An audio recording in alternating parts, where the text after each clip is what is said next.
I'm coming for all of you.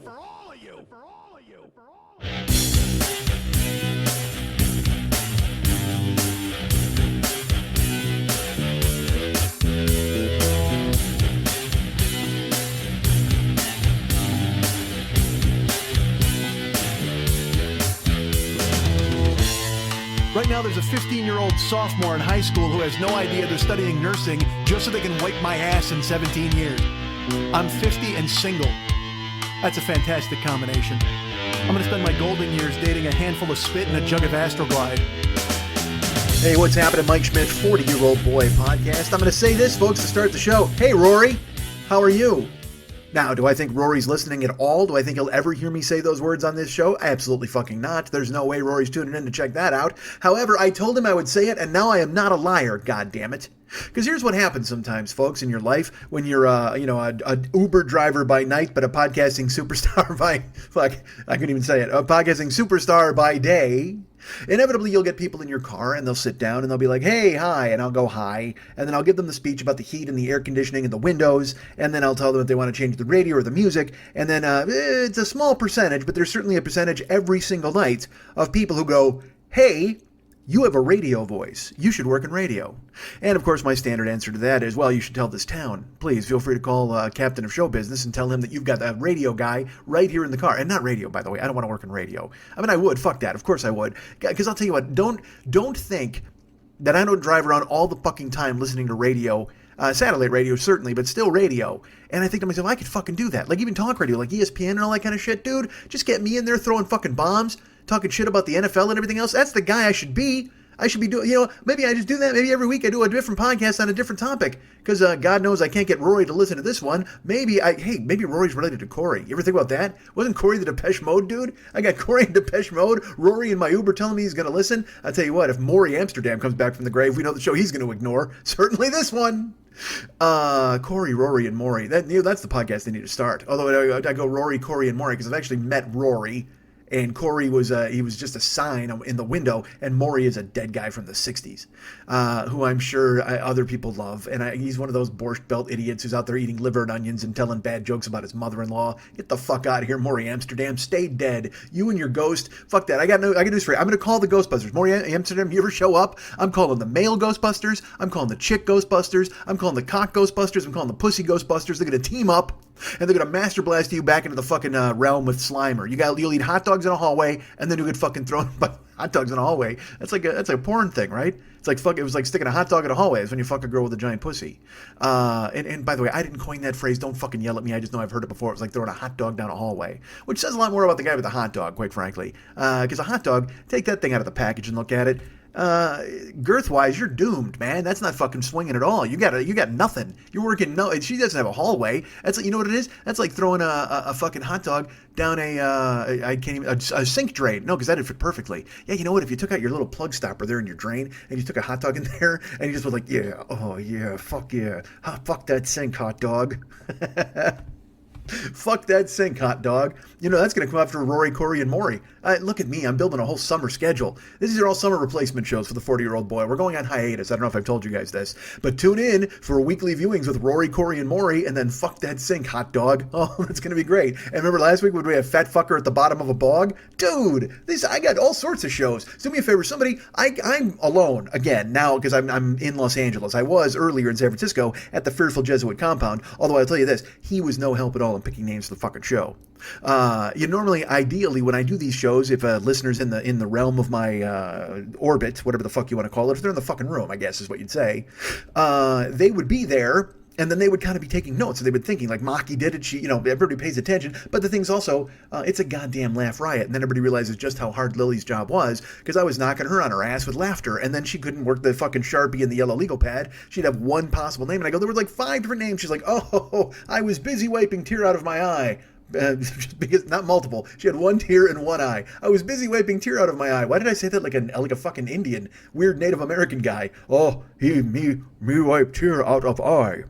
What was that voice? That was almost like a Frankenstein voice, although he didn't really talk. Did he? No, he threw that chick in the fucking lake. Wasn't the chick? She's 8. Probably shouldn't call her a chick yet. She didn't even get to grow up to be a chick, and that's why they fucking hate Frankenstein. And I know it's a tragedy, and we all feel bad for him because he didn't know any better, and she's throwing flowers, and he thought it would make her happy, and he tosses her into the fucking drink, but then she drowns. And then, dude, talk about an old fucking movie with scary nonsense. Then the old guy, doesn't he carry in the corpse of his sister, or his daughter, and go, hey, this fucking Boris Karloff Frankenstein threw this in there, the monster. And then they find him with torches, and he runs around, and he's scared. And then we empathize with him because he was just, Frankenstein's just a big metaphor for autism. Frankenstein's just a big autistic guy built out of dead people parts, certainly, but still autistic. Maybe that's the problem. Maybe autistic people have some sort of dead gene in them. I don't want to speculate about the autism people because, again, I'm not a medical professional. As I've mentioned, I'm an Uber driver, and I'm a friend of Rory's. When I say a friend, what that means is Rory climbed into my vehicle, and like I said, it happens a couple times a night where somebody says out the radio, and then I'll tell them I have the radio voice or whatever. I'll go, tell this town. But some people then will pursue it, and they'll say to me, hey, well, do you ever do that? You ever think about doing something like that? And then, then the bad stuff starts, because then it's the weird conflict, okay? It's the conflict of me not wanting to tell people what I do because I'm right then an Uber driver, and telling them I'm a comedian or any of that bullshit is a non-starter, because right now all I am is a fucking chauffeur. So to go ahead and say, well, the thing is, I am a stand-up and I have been for 25 years, you're just opening the fucking window for somebody to get one of those boxing gloves on the extendo arm and just punch you in the face with, oh, you must be really great at it if 25 years later you're driving a fucking Uber, because they don't realize the fucking gamble of show business and the coin flip the whole thing is. And also they don't realize that I hide from any sort of success or any sort of effort. So that's another thing. And, it depends on how long the ride is. If we have a long enough ride, I will tell you there's a reason I'm not successful, and it's sitting in the front seat here driving. That's it. I literally, there's a reason I'm in the business as much as I am, and there's also a reason I'm not in the business any deeper than I am now, or as deep as I should be, because I don't put any effort into it. And that's why, again, I do a chimp job like driving people around for 12 hours on a Saturday, but leave it to Rory to step up and make me feel like a guy who wants to go ahead and talk about this. So sure enough, Rory's like, well, because I say, well, look, he goes, well, what do you do? And I go, I do what everybody else in town does. Well, what's that? I go, well, I do stand-up and I'm a writer. And I go, you know what podcasts are? That's always my lead. You know what podcasts are? And young people are like, yes. And old people are like, I don't know what you're saying. Eyes on the road, sonny. Because I drive a lot of old people. What if I did? A lot of grandfathers using Uber. I will tell you, that really freaks me out. Because I do drive a bunch of fucking young people. And that makes sense because they created Uber. All these millennials and all that shit. And I told you, they're all, hey, we're not going to drive anymore. And we're going to get driven around by strangers. And oh my God, wouldn't it be great if I got passed out and somebody finger banged me in the ass? It wouldn't. That at all. Because they're hiring felons. Avoid Uber at all costs. Unless you get me, because I'm the fucking best. But everybody else is terrible. Oh, my star rating went down this week from 493 to 492. I must see who said bad things about me. Rory, you fuck? Was it you, sir? Because maybe here's the thing. Maybe these people who ask about what I do and I tell them I do comedy and it's too easy for me to rely on Uber and go ahead and not make an effort, maybe they're rating me low so then I'll get the effort and it'll be a kick in the ass that I need to go back out and start doing open mics and start doing comedy again. Hey, you know what? Maybe these people care that much about me in that 7-minute ride where they realize, this motherfucker is funny. He's got the solid pipes. He should be out there doing this fucking thing, right? So why don't I go ahead and rate him a 1 so Uber kicks him off the fucking platform and tells him, you know what? This is the thing for you, pal. You got to go out and make your way in the world. Not understanding that I've already given it 25 years in the comedy mines. I've got my pick sharpened. I'm burying it into the wall and looking for diamonds, and I find them. Don't kid yourself. I find the diamonds. Listen to last week's show. Listen to the show before that. Do not listen to the show 3 shows before that. I said off the top of my head, but I could be wrong, but I think that was episode reset, and what a fucking mess. What a woe is me fucking bullshit. That's my also great fear. I like picking people up and telling them I'm an Uber, or I'm a podcast dude, when I do a great show. If I've got a great show in the pipeline, I'm like, hey, guess what? Get out there and pick that up and check that show out because I'm the fucking man. And it'll show you that that's really my true calling, not this driving you around and talking to you nonsense. However, if there's a week where I'm like, boo-hoo, everything's hurt and I'm sad, then I don't want to tell anybody to that fucking show because then they're like, oh, this is why he's an Uber driver, because he's a fucking depressed mess and he can't fucking climb out of his own goddamn head. So that's why I hope Rory's here now, because look, I don't know, I'm giving him a mix. They put me in the mix, they would say. But I think Rory, if he listened, because here's the thing, he asked me right away. He's like, what do you do? I told him, and he goes, oh my gosh, well you have a podcast, that's great. And he said, I just listened to Joe Rogan's podcast in the house. I'm like, well, and that's where I get my cachet. It's not by saying I'm a podcaster, because everybody in the fucking world's a podcaster, but I get my cachet by going, oh yeah, I'm trying to get on Joe's show. I've been trying for a while. And he's like, oh, but also everybody in the world is trying to get on. But I said to him, I did a show called Comedy Film Nerds. He goes, I know that show. I said, all right, I was on like a month ago, and I actually met Red Band. He was there. I talked to him, and he's like, oh my God, you met Red Band? And so then you get cachet because you tell them basically they realize you're not lying or you made an effort. Or then again, I could be totally lying. I mean, I just said I met Red Band. That doesn't mean anybody could have met fucking Red Band. Anybody could say they did anything. But thankfully, Rory, when pressed, I had answers. Because he's like, oh my gosh, you want to do Joe Rogan? I go, I do. I go, I was on, I actually did Mark Maron's show and I did Carolla's show a couple of years ago. And it's so Joe's like the show that I would really like to get on. And he's like, oh my God, you would be so great on there. And in my head, I'm like, Rory, what makes you think that? Honestly, no offense. Because I think I would be great on there. There's clearly no doubt about that. But Rory, you've known me maybe 180 seconds. That's what I'm going to guess. Nah, that's a lie. It was more like 6 minutes. 6 minutes. 6 minutes, Dougie Fresh, you're on. On. Take that, Rory. There's a reference you'll never get because you were a kid. Or are a kid. I hope you didn't die. Oh my God, what if you were a kid when you rode in my car and then you passed away. And now Rory's ghost is just floating around and watching me do podcasting going, I would have supported you. That seems loud. All right, so. But Rory, like I said, a lot of people, when they find out, they ask me questions, they talk about podcasting, but then they don't, because again, it's this town, man. Nobody wants to fucking really hear what you do, and nobody wants but when somebody asks my last name, I know they're about to Google me in the car, which is fun and interesting. So if someone goes, he's like, oh my God, what's your last name? And I said, Mike Schmidt. I go, but you have to Google Mike Schmidt comedy, because if you Google Mike Schmidt, you're going to get Mike Schmidt, the baseball player, and there's a million other things. You have to wade through those. And he, to Rory's credit, he put it in. He goes, no, it came right up. I put in Mike Schmidt, and you're like the third. And I'm like, oh, okay, well, that's fine. And then he, as I'm driving, and he holds the phone up, and he shows me there's little Schmitty, and he goes, is that you? And I said, that is me. And he goes, oh my God, it's amazing. And he starts scrolling through the website, he starts looking for things. And he goes, what do you talk about on the show? And I said, well, that's a tricky thing. And he goes, well, who's on with you? Like, how many guests do you have on at a time? And I go, I just have me. He's like, what? I said, yeah, just me. He goes, what do you mean just you? I said, well, that's just the way it is. I go, the show started out, it was on, and then I go, then if he cares, I go, look, I have a backstory if you want to hear it. And the person will say, oh my God, yes.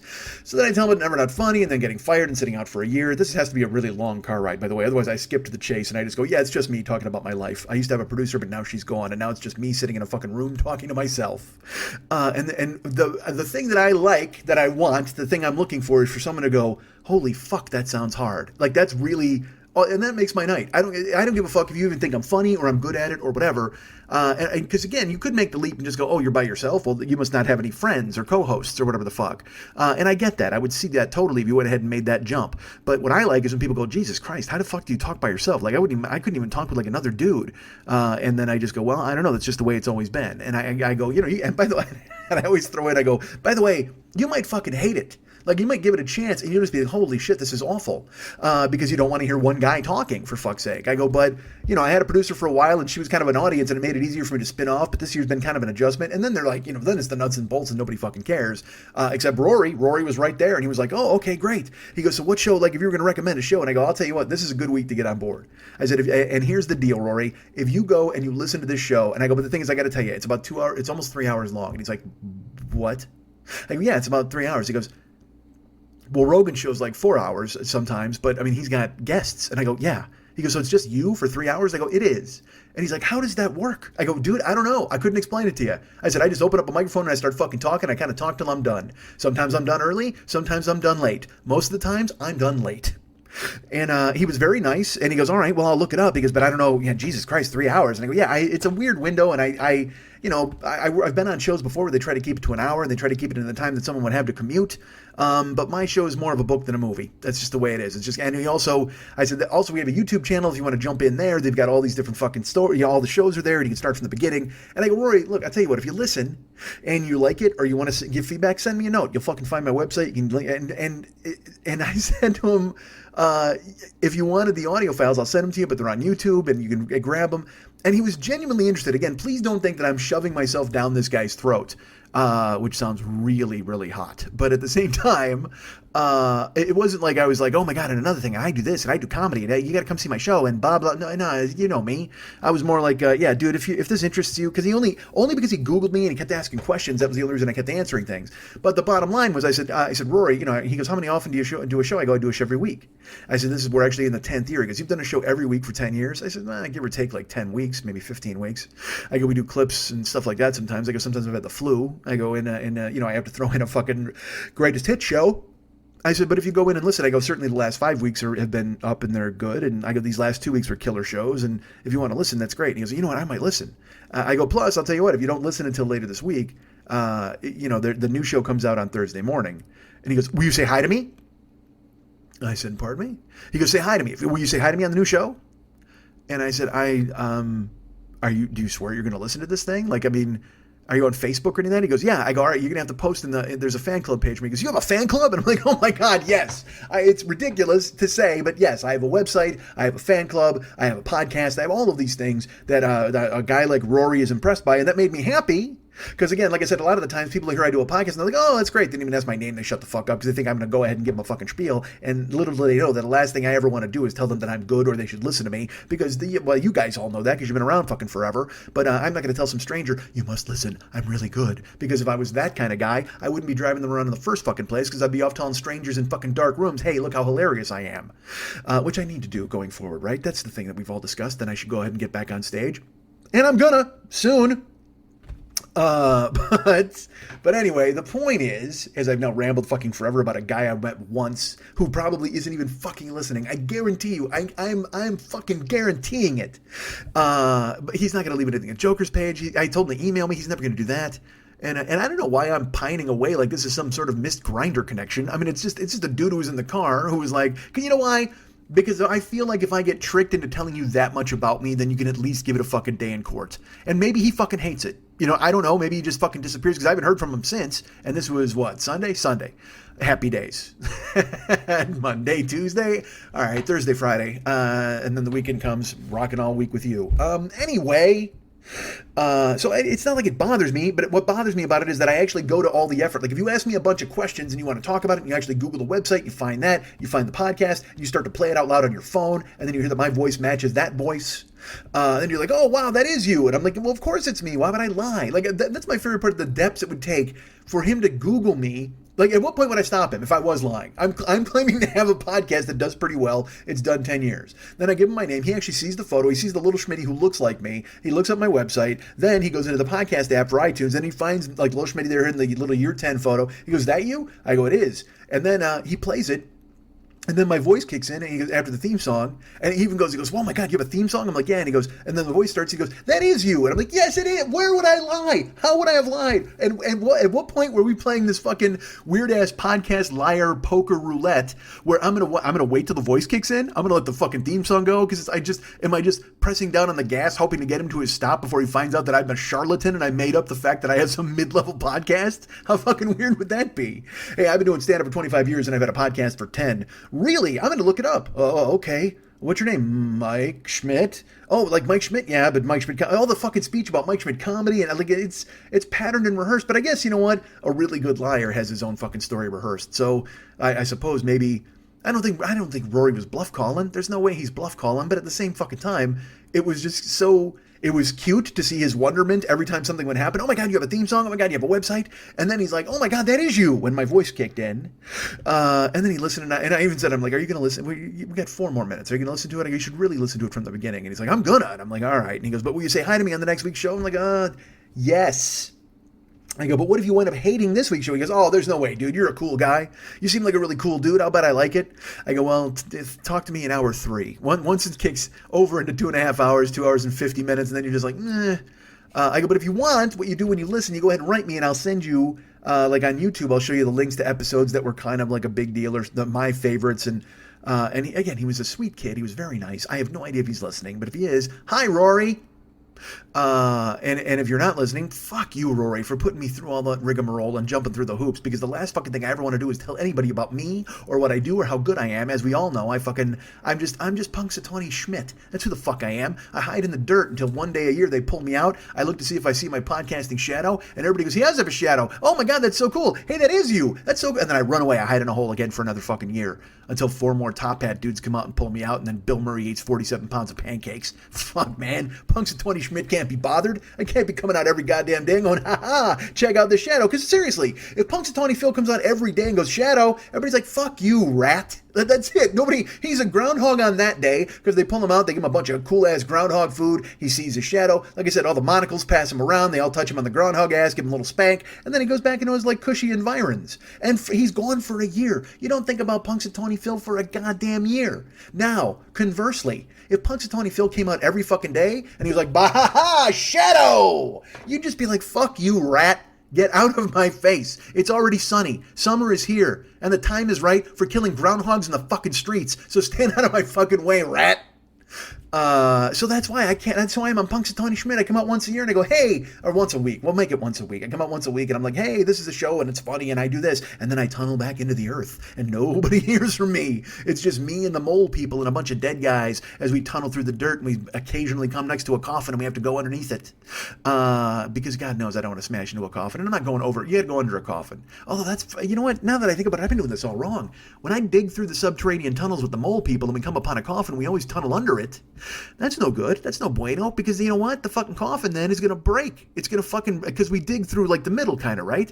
So that just leaves an unbearable amount of dirt in the middle of the coffin, and it's just going to snap the whole fucking thing in half, and it's going to crack, and then it's just, the ground is filled with bones. Bones! Look at the bones! And we can't have that. You can't have a ground full of bones. That's why they put them in a box. Otherwise, we just throw people into the fucking sewer drain and let them fucking rot. You know what? Maybe that's a good move. You know what? We should do that. Let's start building houses instead of digging graves. That's my platform as I run for fucking mayor or governor or whoever the fuck. Let's start building houses and stop digging graves. Well, what do we do with the dead, Mike? Well, here's what I say. Throw them in a sewer grate. Like, throw them in a ditch. And not a sewer grate like It the Clown. I mean, like one of those fucking big-ass pipes where a drifter will often hide in a movie from Florida. You know what? It's a movie where, isn't there a song? There's a fucking Ray LaMontagne song. Jolene. You know that song? He wakes up like in the grass and he's got blood in his hair. And he's, blood, something in his mouth and blood in his hair, I think. I don't know the words off the top of my head. But I know it's Jolene. Not the Jolene, not the fucking Dolly Parton Jolene. And by the way, Dolly Parton, holy fuck. Here's the thing, dudes. I used to always think, when I was a kid, I used to think that I was going to rail Dolly Parton. Like, I don't know what it was. Some people want to be lawyers.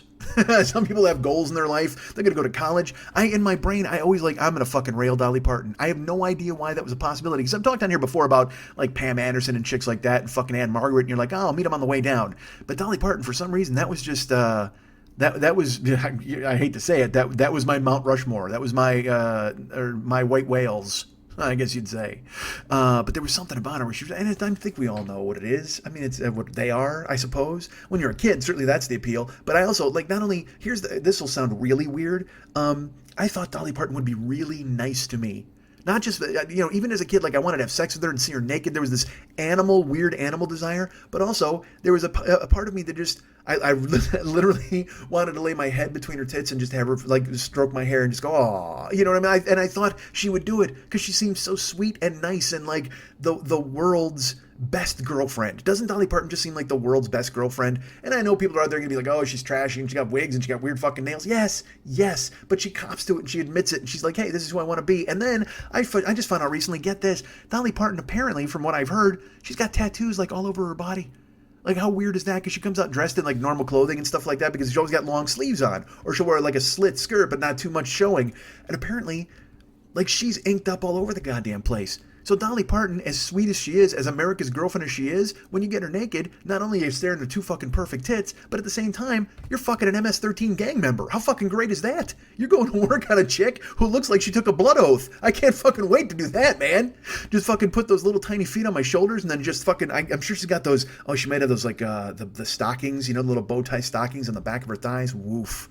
I gotta admit, I'm a fan of that tattoo. That's a good look. We get a lot of that. When I would go to the fucking tees all the time, there'd be girls and they'd have that, like, stocking, the black stocking line tattooed down the back of their legs with the fucking bow at the top. Yikes. And don't stare. Here's the thing. Stop staring. Because I don't stare. I didn't stare for a long time. And then I would stare. But I'd hide in the dark to stare because that's what you got to do. You got to avoid it. You got to go away so people don't see you staring. And that's what would happen. Now, I'll tell you what, at my gym the other day, I was, I'm lifting and I was killing it fucking lifting in the gym, man. And I felt good about it. What was that noise? Holy fuck, did something fall? Sounded like something fell on my desk. Hey, Rory, here's how professional this show is. We just heard a noise and I addressed it on the air. Instead of just talking past it and having a producer take care of it, there's nobody else here but me, man. So if I hear that noise, I got to acknowledge it because you heard that noise and it makes me feel weird that there was a fucking noise. So this is how we do things, Rory. We include everybody. I say everybody's name out loud. Everybody who comes in, my new friend Jen from Houston, who just waved at me on Facebook. I don't know who she is, but it was nice of her to wave at me. And then I answered her wave. I was like, hi. I said, hey, Jen, how are you? And now she wrote me back and I got to write her. And now we're having a dialogue, me and Jen from Houston. Houston, which is fine. I enjoy talking to people named Jen from Houston. I'll talk to people named Jen from anywhere. I'll talk to anybody from Houston. I'll talk to anybody out there. Because like I said, I'm looking for friends. I'm looking for pals. Last week, I went to the Fearful Jesuit compound and recorded a show. It was fantastic. I was there. The next day, he went to work, and then I wound up faking. I took the BART. Took the BART to the airport, flew home. And then I've lived here, and I've Ubered. I'm feeling like a grown-up. I'm feeling good these days. I was telling Shannon on Monday. I don't know what the fuck it is. But with Cincinnati coming up and then other shows that I've booked and scheduled that I can't announce just yet because I got to figure out exactly what the fucking format's going to be and all this other kind of stuff, I'm starting to feel like a kind of a grown-up, accomplished performer type person. So I think it's just a matter of time until Dolly Parton knocks on the door and goes, all right, let's go. Why want you to throw ropes all over my ankle? Let's fucking get this done, big shooter. Let's take care of it. I don't know if she's going to call me big shooter. That seems weird. But she probably would request ropes on her ink because I understand because that's another thing about her. She's all sweet and happy and nails and wigs and fucking ink all over the goddamn place. But I'll bet she's just a fucking maniac right in the sack. And I've heard those rumors too that she was like, she was in love with her assistant. Like because you always hear that about like Oprah and Gayle King. Like the two of them might just be fucking scissor sisters and that's fine. And I got no problem with that. Go ahead and do that. You guys want to go ahead and be greater than less than? Enjoy yourselves. I think it's fantastic. And if Dolly did that with her assistant for years, because she was like married to Porter Wagner and then he beat the shit out of her. Actually, he didn't hit her. He pummeled her to death with his suits. She would open the trailer door and all of a sudden Porter Wagner would be like, ha ha, check out this paisley and purple number, and she'd get a fucking black eye and everybody like, you can't believe that Porter Wagner beats Dolly Parton. And it's like, no, she just happened to see his suit in the daylight. Like at night they could turn the lights down and nobody was able to check out his fucking ridiculous herringbone patterned nonsense with a fucking glow in the dark bow tie. Fuck Porter Wagner and his bullshit Don Sutton hair, you fucking weirdo. You got a Brillo pad on your head and that fucked up suit. And how do country people give that guy a pass? I don't understand it. And especially now with every fake country guy wearing like fake jeans and a fake beat up hat and like fucking denim. Everybody's got a chambray shirt like fucking Leno. But in the old days, fucking country dudes tarted it up. Look at Conway Twitty. Guy's got hair like a ski slope. Guy looks like fucking Paul Goebel for fuck's sake. Jesus God, Conway Twitty. Charlie Pride? I don't think he didn't look. He just looked normal. He was a black guy with a cowboy hat though. That was a little funky. Literally Charlie Pride and that idiot mayor from sheriff from Milwaukee. Those are the only two dudes. You ever see that fucking sheriff from Milwaukee talking a bunch of shit about everybody? And then he put out a shirt of like a picture of himself with no shirt on and he's flexing. And you're like, how's nobody beating the shit out of this fucking guy yet? I mean, he's like totally thin and skinny. Like you should get fucking whammoed, man. You're a fucking pipe cleaner. Who the fuck do you think you are? And you're talking yang and you're like, I like to trigger the libs with all their lib tears. And it's like, dude, you wouldn't trigger fucking anything. You take your shirt off and you just trigger a bunch of people who are like, you know what? This is like that old ad I saw where it's like Charles Atlas said, hey, are Matt kicking dirt in your face at the beach? I don't know what beach you're at that there's dirt, but sand. But then I forgot, I don't even remember his name. It's like, I want to say his name's like, this is terrible. Like I want to say, part of me went Mel Cooley and then I went Mel Tillis. And I don't even know the fuck his name is. I don't know why, because I was thinking of, fuck, who cares? He's a dick. That's it. He's killing people in his jail. But then he sues people because they yell at him on the plane. Like he's wearing a fucking hat and they're like, you stupid Milwaukee racist mayor, idiot, sheriff dude. And then he gets out and he flexes his bony arm and he has like 5 cops follow him into the bathroom and check their IDs. What a terrible place. Milwaukee, how does that guy even get to be sheriff there? How does he even get to stay there and live there? Get rid of that fucking guy. But also at the same time, if you're a black dude in Milwaukee, you got to probably it's got to be chameleon-esque. You got to adapt and just go ahead and be that person.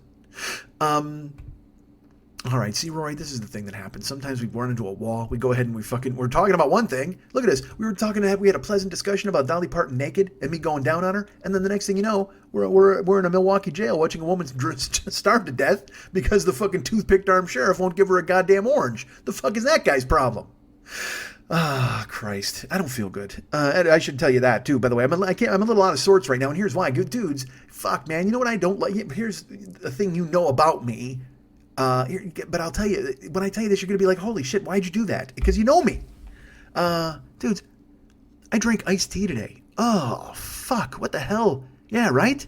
Because you know that's not me. And this is like fucking 2 hours ago, and it's still floating around the bag of dirt. And you know what? Chilling a bag of dirt does not make it palatable. It's still disgusting. It tastes as bad as the dirt I would get into my mouth when me and the mole men are digging under coffins. Holy fuck, is it gross? But I can't turn it down. It wasn't my choice. There's a restaurant by my house. I don't want to say the name of it, but it's a Lebanese restaurant, and I enjoy the Lebanese tastes. For some reason, I was out, and I was running errands. I had to pick up a quilt from look, I'm getting sewing done. I am so fucking inept. I am such a fucking boy. I have to go run to the dry cleaner and have them sew stuff. So they had to sew a blanket, they had to sew my hoodie, which started to tear, and then I had to bring in another quilt to get sewn. Now I think the detective in you is probably thinking, Mike, why are you ripping all your quilts? Like, what the fuck's going on over there? Well, I'll tell you what, you get some she-devils in here, they bare their nails. Dolly Parton, she fucking just tore it to fucking ribbons. Maybe this whole thing's a circuitous way to tell you I just fucking railed Dolly Parton this week and she ruined all my bedding, which is fine. I got no problem with that. Although my bedding is ruined. Get this, my fucking bed frame is broke. My fucking bed frame is broken, and not on my side. So I know you're gonna be like, oh, what are you doing in there, Mike? Well, look, I don't even jerk off in bed, so it's not on me. I mean, I've had other things happen in the bed, certainly, and I've gone to work on it. Thank God it, and I will tell you this, thank God it lasted as long as it did while I still had women in my life. But now that I'm flying solo for a while, now the bed breaks, and that's fine. And so down will come baby, cradle and all. When the bed breaks, when the bell breaks, the cradle will fall, the bed will fall. Fuck. Couldn't even remember a goddamn nursery rhyme. Hi, Rory. All right, so here's the deal. My bed... I got in bed the other day, and I sleep on the left-hand side exclusively, whether I'm with someone or solo. Very rarely will I make my way to the right side of the bed. It's weird, but I sleep on my side with my right arm at a straight line, like it's under the other two pillows. I know this sounds weird, but my pillows are directly under my head, and then my right arm is directly, so it's not under my body. It shoots straight out, and it's underneath the two pillows on the right-hand side of the bed, and then I'll oftentimes have my knee up, my left knee, because I'm on my right side, my left knee will be pulled up around like near my chin. I mean, not pulled up, it's not right at my chin. I mean, I'm flexible, but not that fucking flexible. I'm not going to sleep in a fucking position like that. If I have to be like that in a jiu-jitsu class, then I can make it happen, but I'm not going to sleep with my knees under my fucking chin. Who the fuck am I? Michael Stipe in a fucking, in the video. Fuck, I can't believe I couldn't pull that goddamn video. I thought I saw you try. If every whisper at every waking hour, I'm losing my fucking religion. There you go. God damn it. Because there's that scene where doesn't he pull his knees up to his chin? But he's not sleeping. He should be sleeping. That's what Eddie Money would tell him. We should be sleeping. Eddie Money's a fucking nutbag. All right, and he's got a TV show. What the fuck, man? I'm here talking in a goddamn apartment to you guys, and Rory, who's now on board, he's now number 845 in the fan club. I'm sure he's going to join any time now. However, I'm here talking to you guys, and look at the cult following. I have 10 years of success. That's at least as much success as fucking REM had, right? Or at least as much as Eddie Money had. When you go about, you want to go that road, because he was 77, and then he had a renaissance in 87, because 77 is when Two Tickets to Paradise came out, and then 87 is when Take Me Home Tonight came out. And then after that, it was all county fairs and nonsense. That's all he fucking did. So I guess I got that to look forward to, is what I'm predicting for myself. After this year, which is my renaissance year, now it's just county fairs. I'm going to show up and talk to fucking nobodies. I'm going to take a lot of private gigs and just cash in on my previous fame. Take me home tonight, yeah. I don't know why I'm making it a swing song. All right, so here's the deal. Eddie Money's got a fucking TV show now. Why is there any interest at all? Why is there any interest at all in weird rock star with crazy kids? And I guess, again, I saw a commercial of it. All right, and here's my favorite part. It's on Access TV. Now, look, Access TV is looking to fill in the airwaves any possible way they can. They'll have some cool ass shows like classic albums. They'll show you how Rush did 2112, or Elton John did Goodbye Yellow Brick Road, which is fantastic. I always love that kind of thing. It was like VH1 used to do that fucking show where it would always wind up, every single show, I don't care what album it was, I don't care. Every single show wound up with Todd Rundgren in dark sunglasses in a darkened room isolating Meatloaf's vocals. That's what happened in every one of those shows. I don't give a fuck what album it was. Hey, this is the first album from Paramore. Yeah, when we did Paradise by the Dashboard Light, it's like somehow Rundgren would weasel his way in with his sunglasses in a dark fucking room with a candle and incense going, and he would isolate the vocals from fucking Bat Out of Hell. That's how it worked. That was the way, and I watched every goddamn time. I don't know who the fuck it was. I didn't care what album was getting made. Hey, here was Missy Elliott's first album. Oh, okay, well, this is Meatloaf's part. Wait a second, how the fuck is Todd Rundgren? Todd Rundgren doesn't even know. Dude, Missy Elliott has never met anyone named Todd in her life. There's no way Todd Rundgren belongs in this special, but he was there. Somehow it was in the contract with the guys, the producers who did it, no matter what album they were bringing to light. Inevitably, absolutely, there would be Todd Rundgren, dark sunglasses, darkened room, isolating the vocals from Bat Out of Hell. So now Access TV is devoted to all of that. That's all it is. They have these shows where it'll be, like, oh man, here's something I watched, and I'm just going to tell you now, don't. I've talked on here about the Monkees before, and I like the Monkees.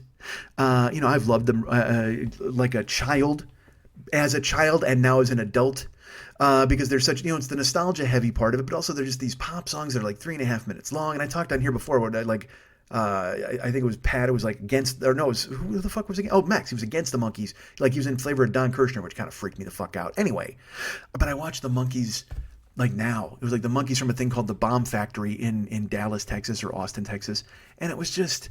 You know, I mean, it was, it was okay, I suppose. But then there was like, you know, it was Mickey and Peter. And that's it. There was no Mike. And certainly no Davy, because again, if you know anything about Davy, you know that me and the Mole Man dug under his coffin and he fell even deeper into the earth. They tried to bring him out. Mickey was like, we've got to exhume Davy, at least for Daydream Believer.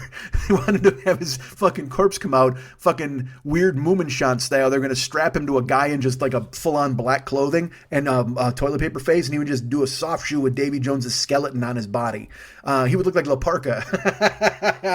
Woo! Woo! Woo! Rory LaParca is a legendary part of the show. He's a pro wrestler from a million years ago. Nobody remembers.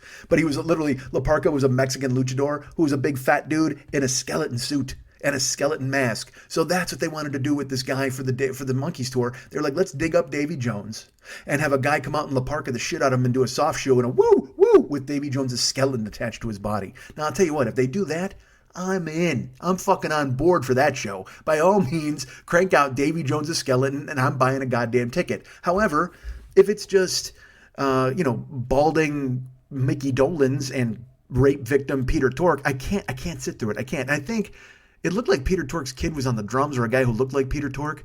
And I'm sure Peter Tork's a lovely man, and there's nothing wrong with I've talked about this before. When everybody's like, oh man, the Monkees should fucking hang it up. I'm not saying they should hang it up. I'm just saying it's not for me. Because quite frankly, as far as I'm concerned, like I said, if you're a fucking rock star, make your living as a rock star until the grave claims you. Do not ever stand down. Do not ever go, nah, man, I couldn't do that. Fuck you. You can do that, because what else are you going to fucking do? Go out and sing the songs that brought people joy forever and ever, even if it's not, because if you sell one fucking ticket, hang it up. But I mean, if you sell more tickets, if people are willing to pay to fucking see you, go out and do your goddamn show. Get out there, man. Fucking make it happen. So I got no problem with the fucking Monkees playing the Bomb Factory, but when it's only Peter and Mickey, I thought even Nesmith, because first of all, it's only a half-hour show. I'm sure the concert was longer, but the show I saw on Access TV was only a half-hour show. But in it, I was expecting Nesmith to come out and do like, what am I doing hanging around, or like something. He was going to bust out some Nesmith stuff. But Nesmith doesn't even show up. It's just like, it's Dolenz, and then but I will tell you this. Here's the thing they did that was, to me, They tried to get the guy to bring Davy Jones' skeleton attached to a body, and they couldn't get it done. So here's what they did, and this is always a bad idea. They had Mickey basically sing Daydream Believer with, was it Daydream Believer or I Want to Be Free? I forget which one of them. He sang, I think it was Daydream Believer, with the clip of Davy Jones from the 60s, like from the television show. And, oh man, don't do that. You can't. These older nostalgia acts, you got to realize, we all love the nostalgia. And we all, a lot of us want to remember you the way you were, but we come to revel in these songs and enjoy the fact that, look, you're old, we're all going to die soon. Let's enjoy some of the things that, and celebrate the joy you've brought to our lives. But once you put old you up on a video screen, you've now reminded everybody in that room of their mortality, and nobody can ever get off on Daydream Believer thinking about the fact that the guy on the screen is dead, ergo all of us will soon be dead.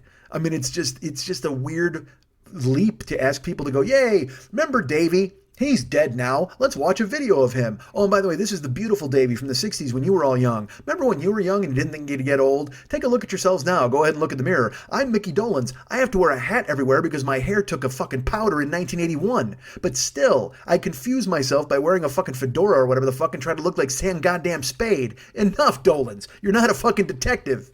You go ahead and fucking take the hat off. It's okay that you're a bald dude. Or wear a fucking weird-ass monkey's wig. Just go fucking full on out. You're a rock star. You can pull that shit off. But when you come out trying to look like a fucking Lucky Luciano 1930s gangster with that hat on, oh, Dolenz. And look, here's the deal. I love Mickey Dolenz. There's a chance I may meet him soon. And I'm not even joking. I'll tell you all about it if it ever happens. But, I just got a weird email, and it was something regarding that, and I was like, maybe, I guess so. But so hopefully he doesn't listen to the show. Rory, do me a favor. If you have any connections at all with Mickey Dolenz, please do not bring this show to his attention.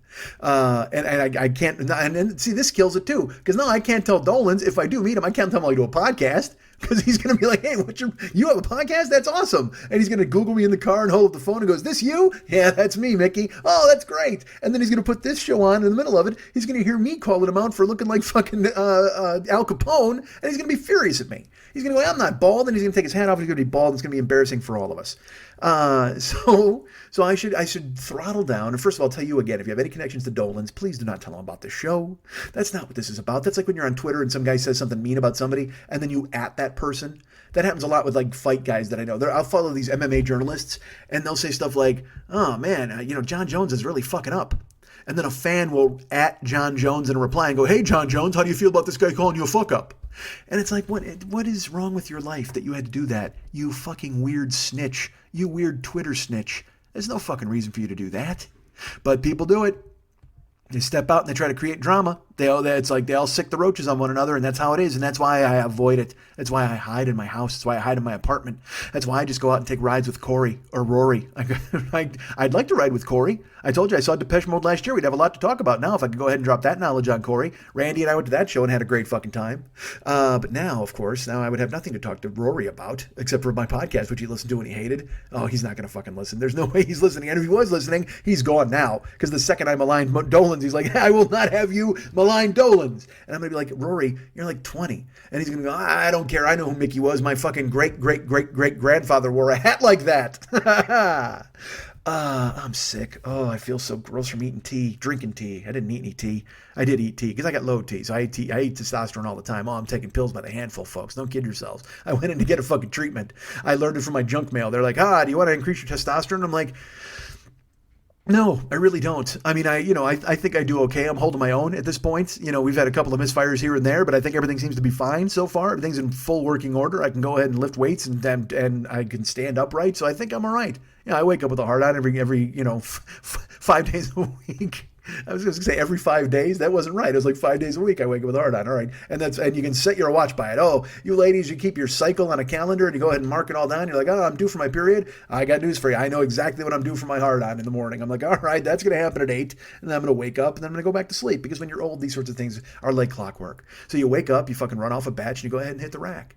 It buys you that extra 2 hours of sticky sleep. There's nothing there. And there's nothing like that extra 2 hours of sticky sleep. I'll tell you what, it's better when you're with somebody. Oh my God, when you work yourself into a lather and you both you fuck yourselves into a nap, and then you get that sticky sleep where your legs are locked around somebody's fucking hips and you're just having them breathe in your face and they can't, when you can't help it. That's the thing. It's not like, well, let's go back to sleep. It's just like, we just fucking completely obliterated ourselves and we fucked ourselves into a goddamn stupor. Let's nap. Oh my God, is there anything better? Is there anything better than the 10 o'clock a.m. after fuck nap? 10 o'clock a.m.?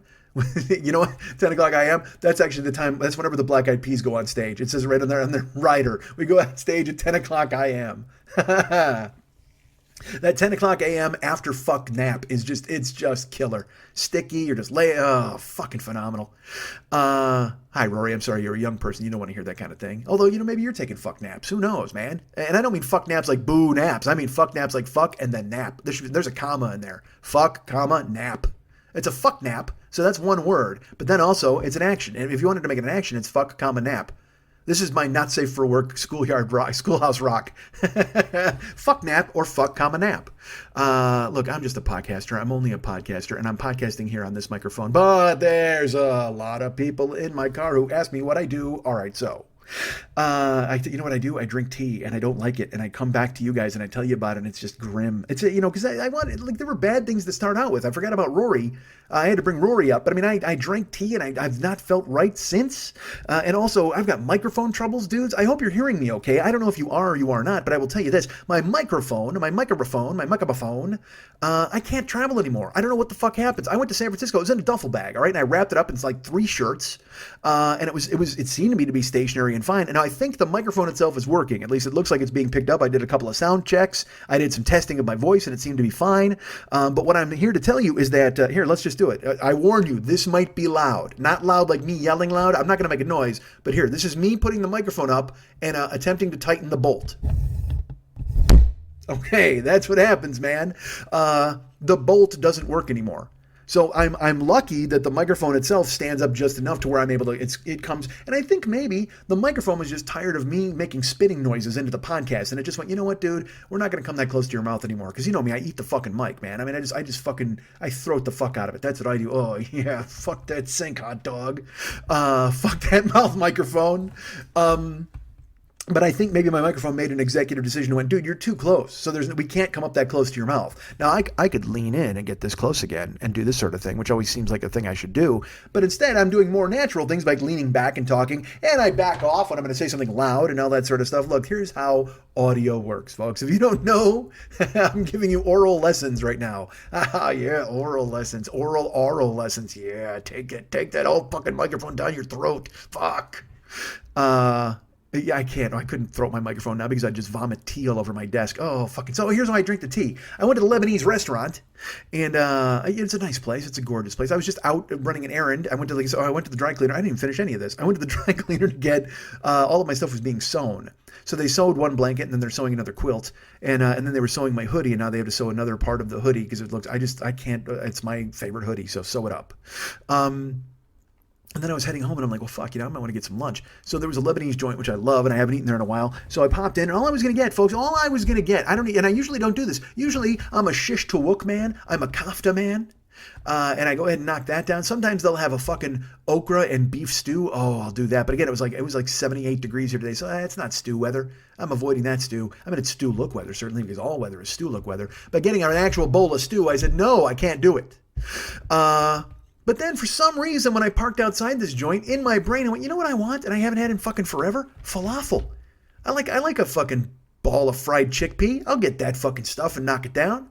So I walked in there, and I know the guy who runs the counter. I don't want to say his name, but he's a lovely person. And he's like, hey, even if he sees me once a year, he'll know my name, and he gives me a fist bump. He's the coolest guy. And he goes, what are you doing? And I go, nothing. I go, I think I'm just getting a sandwich. He goes, for here to go. I go, yeah, I'll probably take it to go. He goes, okay, what do you want? I said, yeah, I think I just want a falafel sandwich. But, now again, folks, here's Mike Schmidt, the guy you know, the guy you love. The sandwich comes with mixed vegetables and tahini and falafel on a pita. But what I want, because I'm this guy, I say to him, hey, look, I don't want any mixed vegetables, but I want you to add your cabbage salad, and I want the tahini, but I also want hummus. Can I add that?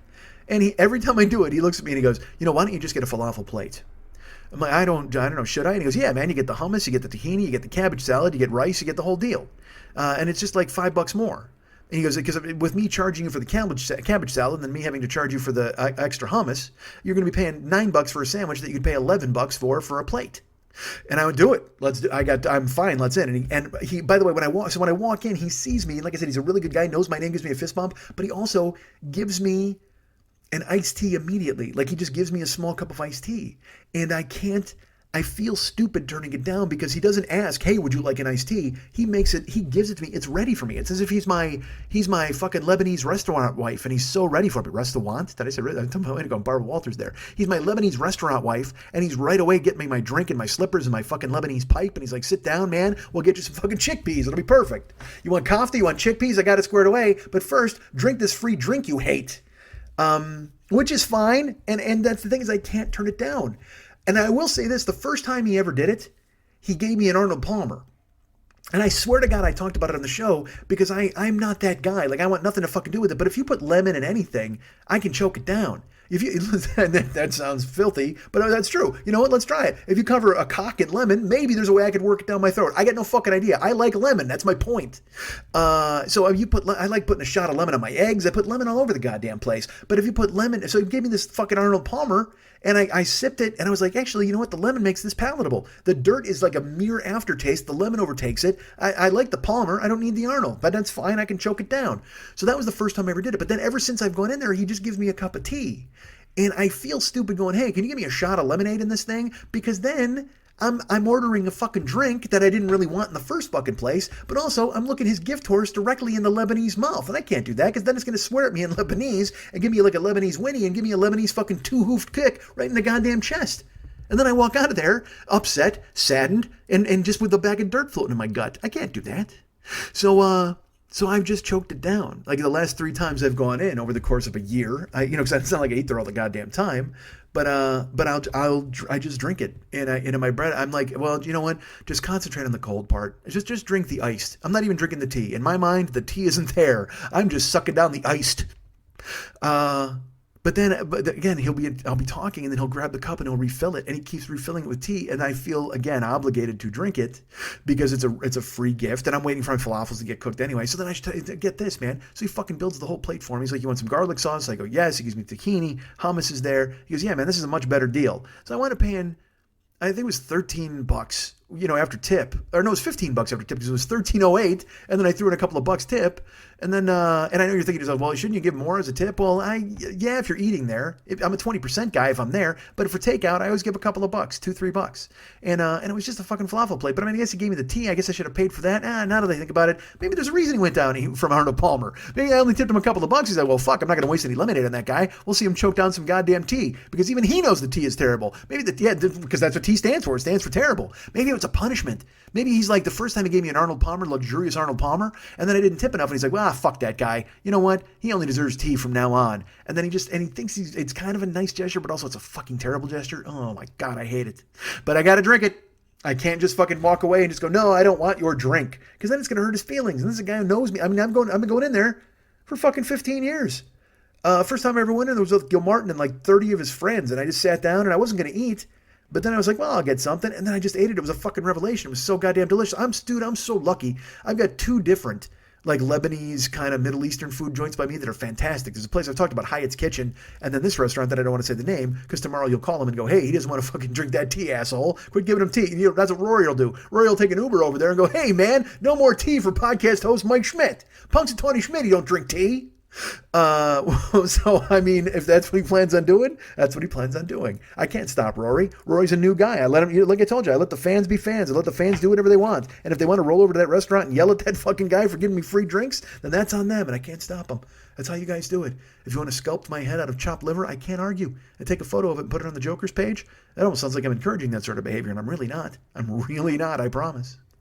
So he gives me this plate, and then I get home. And look, a falafel sandwich has got like 3 falafels in it. And I should tell you, it's homemade falafel. It's not like it's a fucking frozen deal. He's got to pull out the tub of falafel goo, and they got to roll it into a ball. Like, they put it in their hands like a spoon. They use the fucking, they make canals, a couple of, fucking ball canals. Drop them in the hot oil, and they cook it up. But then I get home, dudes, get this. There's the tahini, there's the hummus, and so with the falafel sandwich, you get like 3 falafels. There's 5 falafels in there.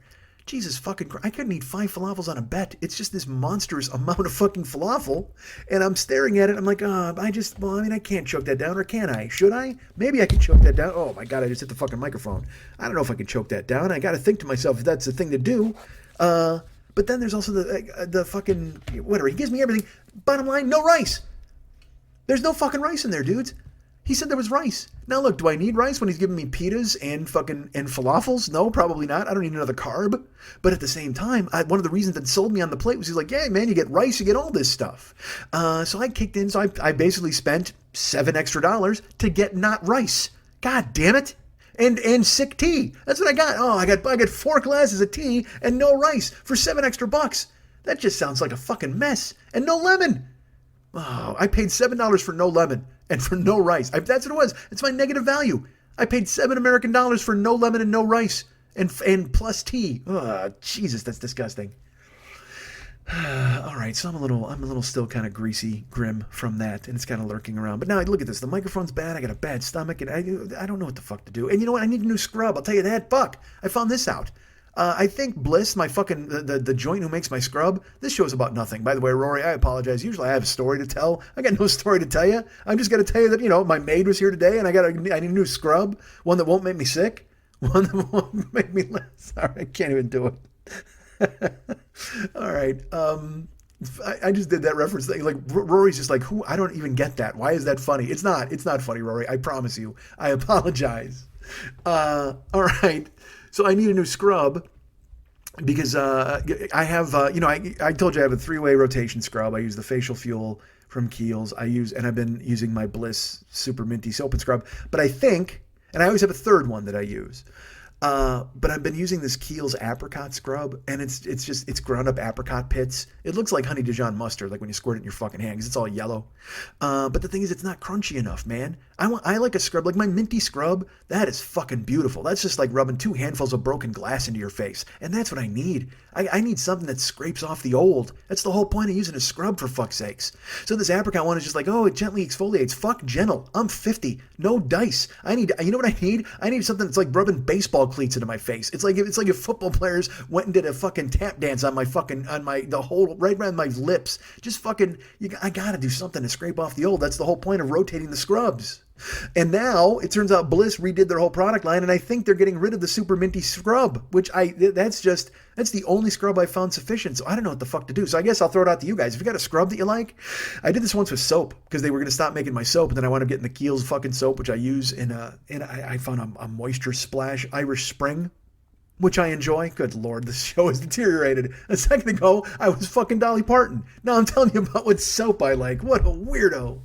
But I need a scrub, so fucking send me scrub suggestions. Please do that, because I can't ask. Who am I going to ask? My friends' wives? Hey, do you guys have a scrub I can use? Because I already get taunted enough for fucking asking about it, for fuck's sake. So today I had my maid. Today was a day. Like, it was a fucking awesome day. I had my house cleaned because my maid's been off for like 3 months. And that's fucking weird. Why has she been up? Not 3 months. It's April. She's been gone since November. Why? Because she got pregnant. And so then I was like, in my head, I'm like, well, all right, that's it. I need a new cleaning person because I can't call her ever again because she had a baby.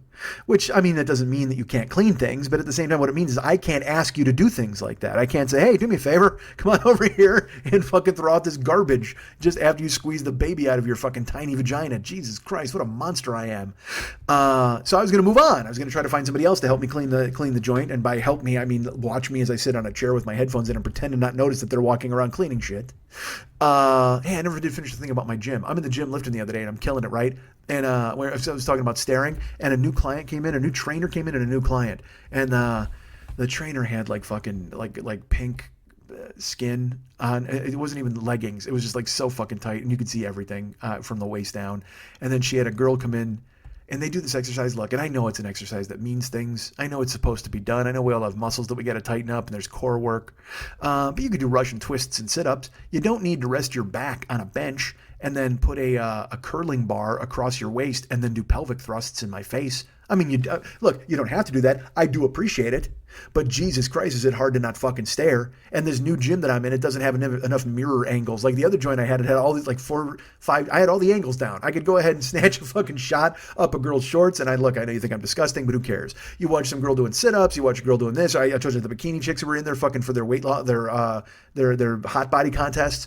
I'd catch all the angles. I could see them. Oh, look, it's shining in the chrome of John's tumbler that he brings his protein shake in. I can see that. Or the ceiling mirror, or that sprinkler head. You could catch all the angles while you're doing bench presses. I knew all the angles of the old gym, but now I don't know any of the angles of the new gym. It's just straight up mirrors. So I can't look, and I shouldn't look. I should just be concentrating on my own deal. But also, it's kind of motivation because you're like, you know what? This is one of the reasons I'm in here fucking lifting and trying to get traps is so I can support that chick on my fucking waist and do my shoulders and do the move, for fuck's sake.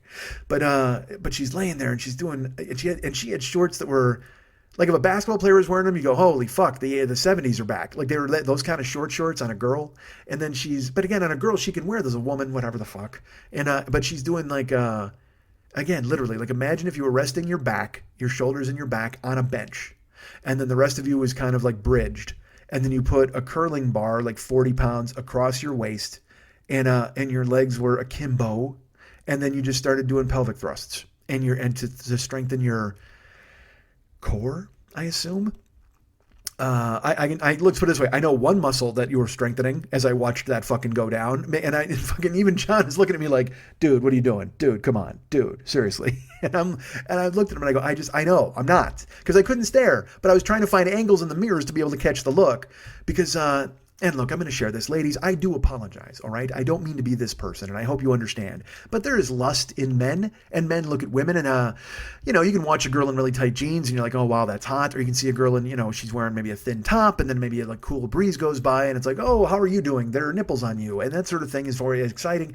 But But this girl's wearing like short shorts, and so she's already in a weird position with her back down and her, her legs kind of spread. And then she puts this curling bar on, which just pulls her shorts up even tighter. And then she's thrusting, and as she thrusts, it pulls the shorts up even tighter. And you're kind of able to see stuff that you probably shouldn't see. Now, I mean, I'm not looking up the leg of her shorts, but I don't fucking have to, because it's literally the Braille word for pussy is right there in her shorts. You can just see it. Like, it literally, if a blind guy came in and he ran his hand over it, he'd go, pussy? You go, yes, absolutely. He'd go, oh, she must be doing pelvic thrusts. Yes, of course she is, because that's why her shorts are disappearing up through her vulva. I mean, it's just fucking crazy. Because there was, we've talked many times on the show about labia majora and labia minora. And labia minoras. We've talked about those as well. But it was on, I don't want to say full display, but she had a Han Solo. I talked about it in the first year when I was like, instead of a male camel toe, it was like, I said it's a Han Solo because you can see the guy's cock like in carbonite. That's what she had. It was just, and it was perfect. It was just a perfect look. And I know it's not supposed to be, and I'm not supposed to look, but I was kind of trying to gab her at every angle. And John wasn't really discussing with me because he was also looking at the same thing, and he's just like, yeah, all right, well, this is happening. We both knew it was happening. But hey, look, and I'm a person, and by person I mean I'm a guy, or I'm a man, and I like ladies' bodies, but I treat them with respect. I don't know what the fuck I'm trying to drive at here. Basically what I'm saying is, Rory, don't be like me, sir. Do not stare at vaginas in the gym, or anywhere, quite frankly, unless you can stare at them in a bedroom or in a lady's locker room. I don't know why you're in a lady's locker room. Please don't stare at vaginas in a lady's locker room, or a strip club. That's a good place to look at them. But very rarely in a strip club, they want you to see them. They're doing the splits, they're doing fucking cartwheels, they're coming up to you and they're just going, they put a fucking speculum inside them and going, hey, take a look at my fucking baby house. That's fine. But in the gym, you're not supposed to be looking at that sort of thing. But at the same time, I mean, she had like fucking, she was like, who wears short shorts? She wore short shorts, but not for long, because eventually they climbed directly up into her baby house and just fucking went and nested there for a while. And I'm that guy for looking, I'm sure, but that's what happened. I had to, I looked, I'm sorry. But, because I mean, you know why? Because I'm not fucking anybody now. So you get that thing in your brain where you're like, everything you look at is, because I'm starting to play Who Would I Fuck at the Bank. I'm starting to play Who Would I Fuck in the Crosswalk. I'm starting to do that again, because those games go away when you're actually with somebody. But when you're fucking, when you're on your own and solo and fucking running off a batch every night or every morning or every night and every morning or however many times you want to do it, if you want to do a back-to-back, whatever the fuck you want to do, then you start looking at ladies and thinking. And then I know I should, because everybody's like, dude, you should do a Bumble thing. You should go ahead and put a fucking ad on. I'm like, I can't. Nobody wants to go, hey, who are you dating? 50-year-old Uber driver? Success. With a broken bed frame? Success. That guy sounds like a prize. You mean that guy who does a show on the internet about staring at women's vaginas in his gym? Oh, I can't believe you're dating him. He sounds like a catch. Fuck. But it doesn't stop you from being a lonely person who wishes they could see somebody. It doesn't stop that from happening. All right, so here's the deal, folks. So in that mindset, I didn't want to invite my cleaning lady over because she had a baby. But then I was going to change, but then she wrote me and she's like, hey, and look, having a baby doesn't disqualify you. It just makes me not want to tell you to wash my dishes or mop my floor because you're in a weird way. You just had an infant. You had another person gestating inside you. Now look, if John Hurt comes over from Alien and the alien bursts out of his stomach and runs across the kitchen, do you think they asked him to do the dishes afterwards? Absolutely they did not. I promise you they didn't. I saw the movie. The fucking alien burst out and went, and then he fucking shoots off. Did they then go, oh man, that was fucked. All right, John, why don't you go ahead and clear the table and do the dishes, and we'll meet in the den and discuss this situation and wonder what to do with your fucking baby that's running around the goddamn ship. No, that's not the way it works. So that's how I can't do that with fucking my cleaning lady. I almost said her name. Because she's lovely and she's really nice, and I don't want to. And she's a mom now. Go be a mom. Don't fucking hang up your feather duster. But this is how she makes a living, and this is how she pays for food for the new maid. She goes ahead and she does this sort of thing, and that's fine, and I get it and I understand. But also this is the way she gets a better life for that child, so it doesn't have to be a maid. And I don't want to disparage her fucking thing. I know she's a maid because she wants to be, or maybe because that's just what she does to feed her kid. I don't know. I thought I was digging with the mole people. Jesus Christ, am I digging now? The bottom line is I didn't want to contact her because I didn't want to tell her, hey, do me a favor, scrub the floor. I hope your vagina's not too sore from having a baby recently. Because I don't know how it works with you ladies. I know it's stretchable and pliable and all that kind of stuff. We already talked about the hot dog in the hallway, which is my favorite Aesop fable. sequel. Remember the one where the dog's looking in the water and he drops the bone because he's mad at the other dog? And then the hot dog in the hallways, it's kind of like that. There's just not a dog. Anyway, she's like, she's my maid, and I told you I've been through several different maids and several different maid companies. She's the first one who does a good job. Like a job that I really like, and it's someone that I really liked having. I told you she first came over as part of a service, and then I said to her, "Hey, look, if you ever leave this service, because I don't like this service very much, but if you ever leave and you go solo, I'm in with you." Which probably sounds like a weird hitting on thing. Probably now that I think back on it, but it didn't deter her. She called me and she's like, "Hey, man, I'm on my own now," and I said, "Great, come over." So she's been doing it for 2 years now. She's been cleaning my house, which is fucking great. And I know you're thinking, Mike, you do nothing. Pick up a goddamn fucking broom. Yes, I sweep my floor. But it's the scrubbing of the floor and the scrubbing of the toilet and the fucking bathtub, which I do like once a week. I'll run a scrub brush in the bathtub because I don't want it to be gross. I don't have to defend my house to you guys. Fuck off. And Rory, you're new. Why the fuck are you judging me, man? You just got here. You're supposed to be on my side, for fuck's sake. But I didn't want to contact her to clean the fucking house because, again, like I said, she had a fucking baby, and it just seems rude to go, "Hey, you want to come over and lift shit?" It's wrong. But then she texted me. Out of the blue. She's like, "Hey, Mike, I'm back on it again. I'm ready if you want to have your place cleaned." And like I said, I did like the work that she did. And in my brain, I'm like, well, she does have another mouth to feed.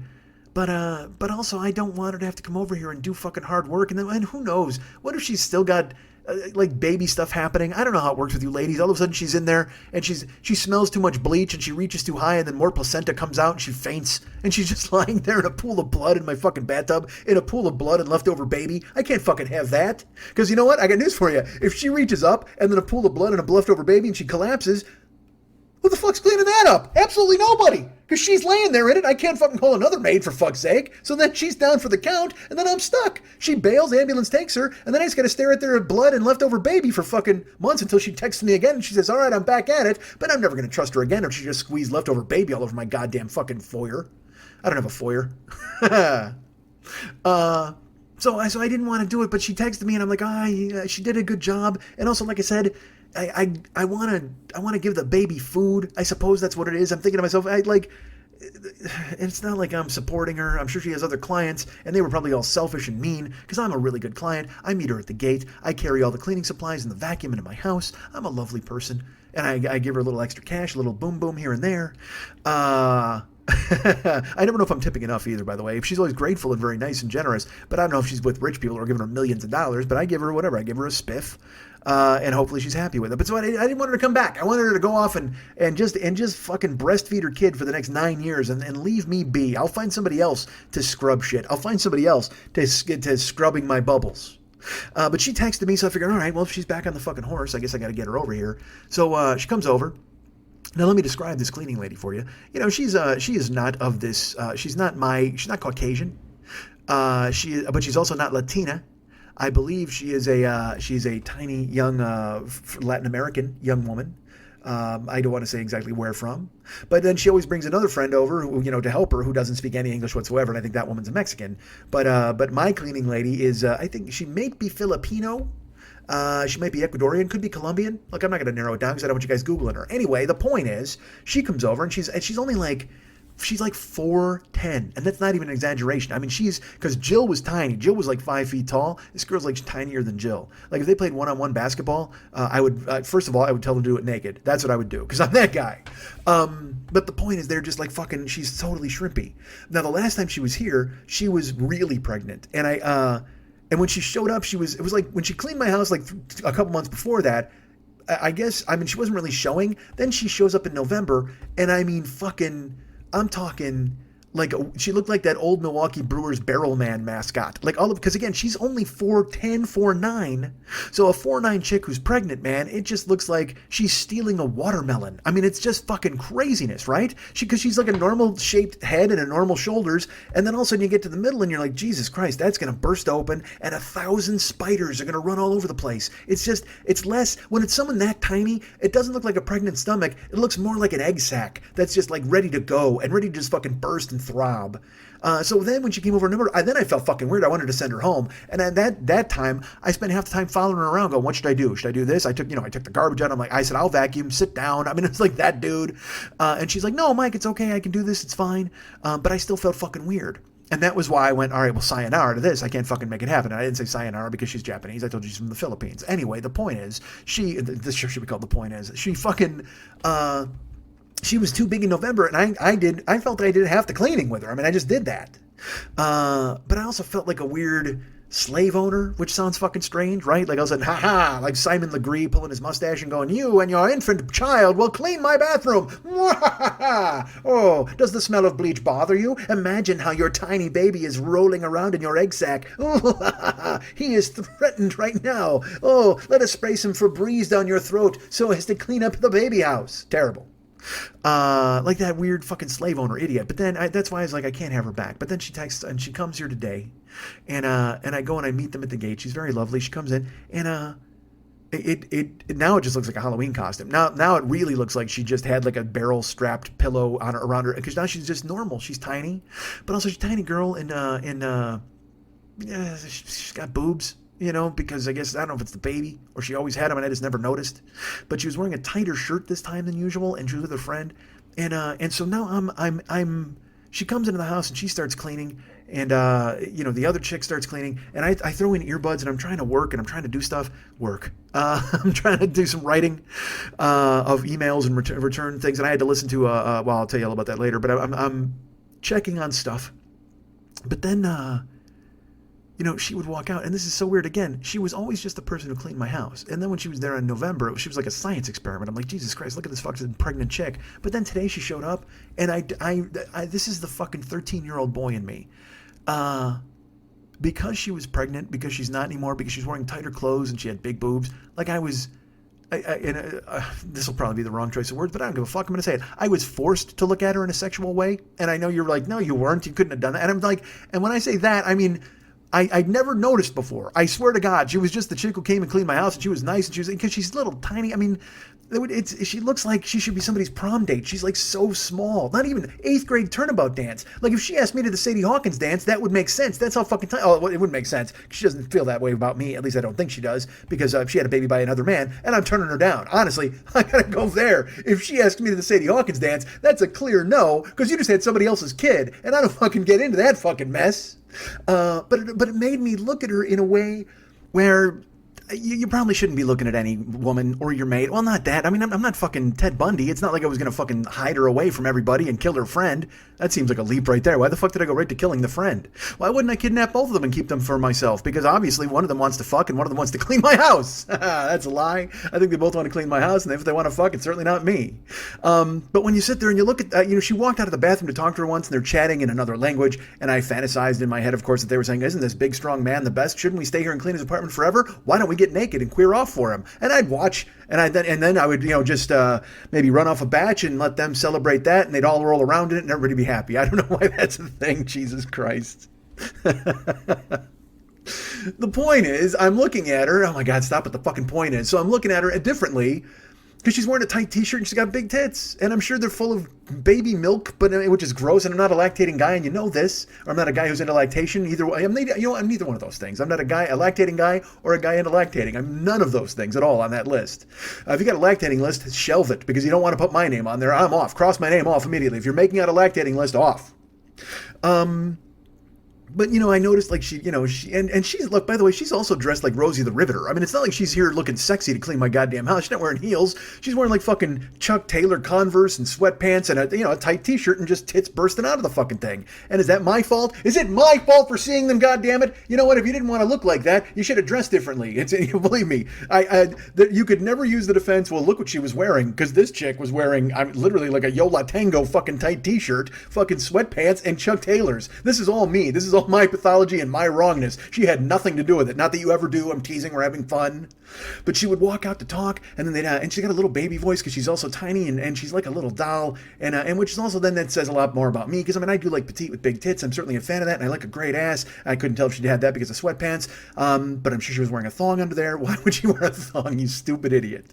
God, I gotta get laid. That's the thing, is I gotta rail somebody or something. I gotta just, because it's easy to sit at your desk and run off a couple and have a burrito. That's fine, but I need human contact is what I need to do, for fuck's sake.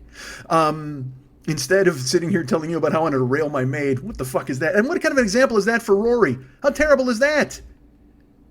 So she goes to split, And I go to help her out, and there's a couple of bags of garbage. I said, I'll take the garbage. And she goes, well, no, it's okay. Because I usually, like I said, I carry all of their stuff in and their vacuum. I don't like that because they're big bags of cleaning stuff. And she goes, okay, we'll make you a deal. We'll take our stuff to the car this time, and you can take the garbage out because it's no sense for you to go both ways. I said, okay, that's totally fine. And she charges me a certain amount.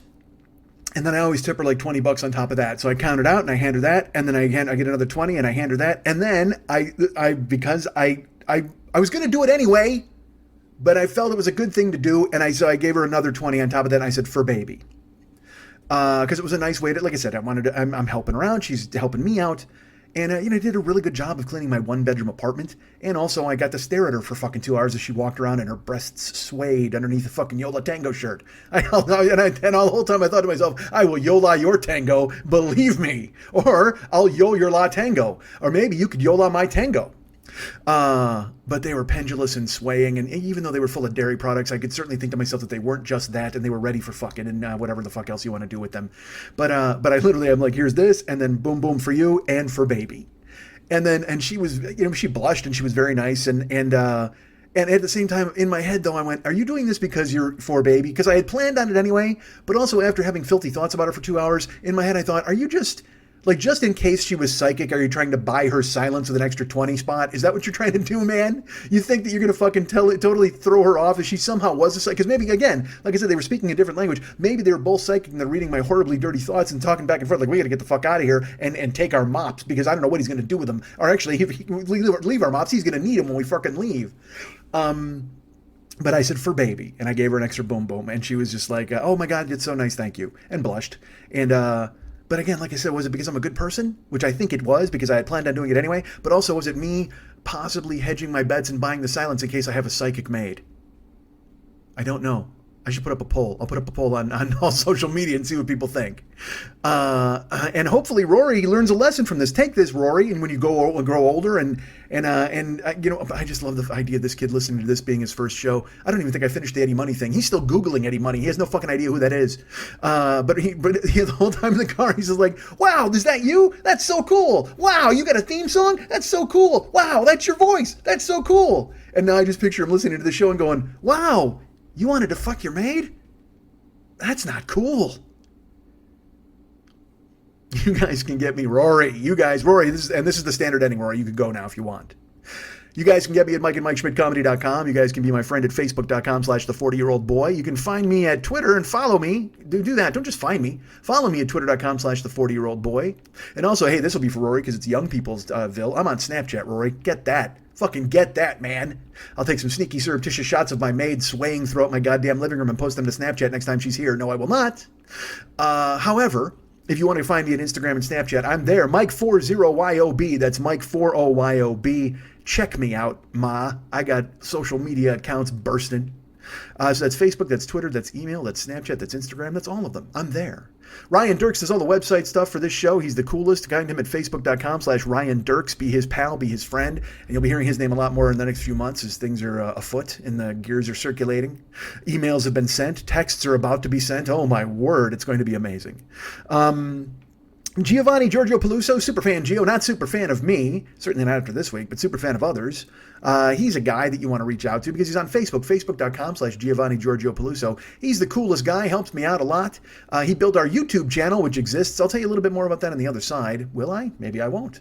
Perhaps I will, but I don't need to go into it now. But anyway, Gio worked the hard work, and he puts together the YouTube channel, maintains it. Every week he puts this audio up on there again, so you have a full Mike Schmidt library to go ahead and peruse and get through if you'd like. Also go to find his website, and he's got the Get It On podcast. He's got the Outdoors FAQ podcast, I believe it's called, and he maintains all of the Loveline stuff for Adam Carolla and Dr. Drew Pinsky, and he's been on those shows with some sort of regularity. He goes on Dr. Drew and bears his soul, and then goes on Adam Carolla and bears other things. But please be friends with our main man, superfan Giovanni Giorgio Peluso. He's got, believe me, he's another one who's got a fucking ton of work on his plate over the next 4 months. He doesn't know it yet because I haven't talked to him. Well, we talked a little bit about it, but now I'm going to start pinning him down. Instead of that, wouldn't it be great? Yeah, let's do that. That thing where we're like, hey, let's put on a show, man. Let's put up a barn. And then everybody sits down and nobody does a fucking thing. Well, I'm good at that.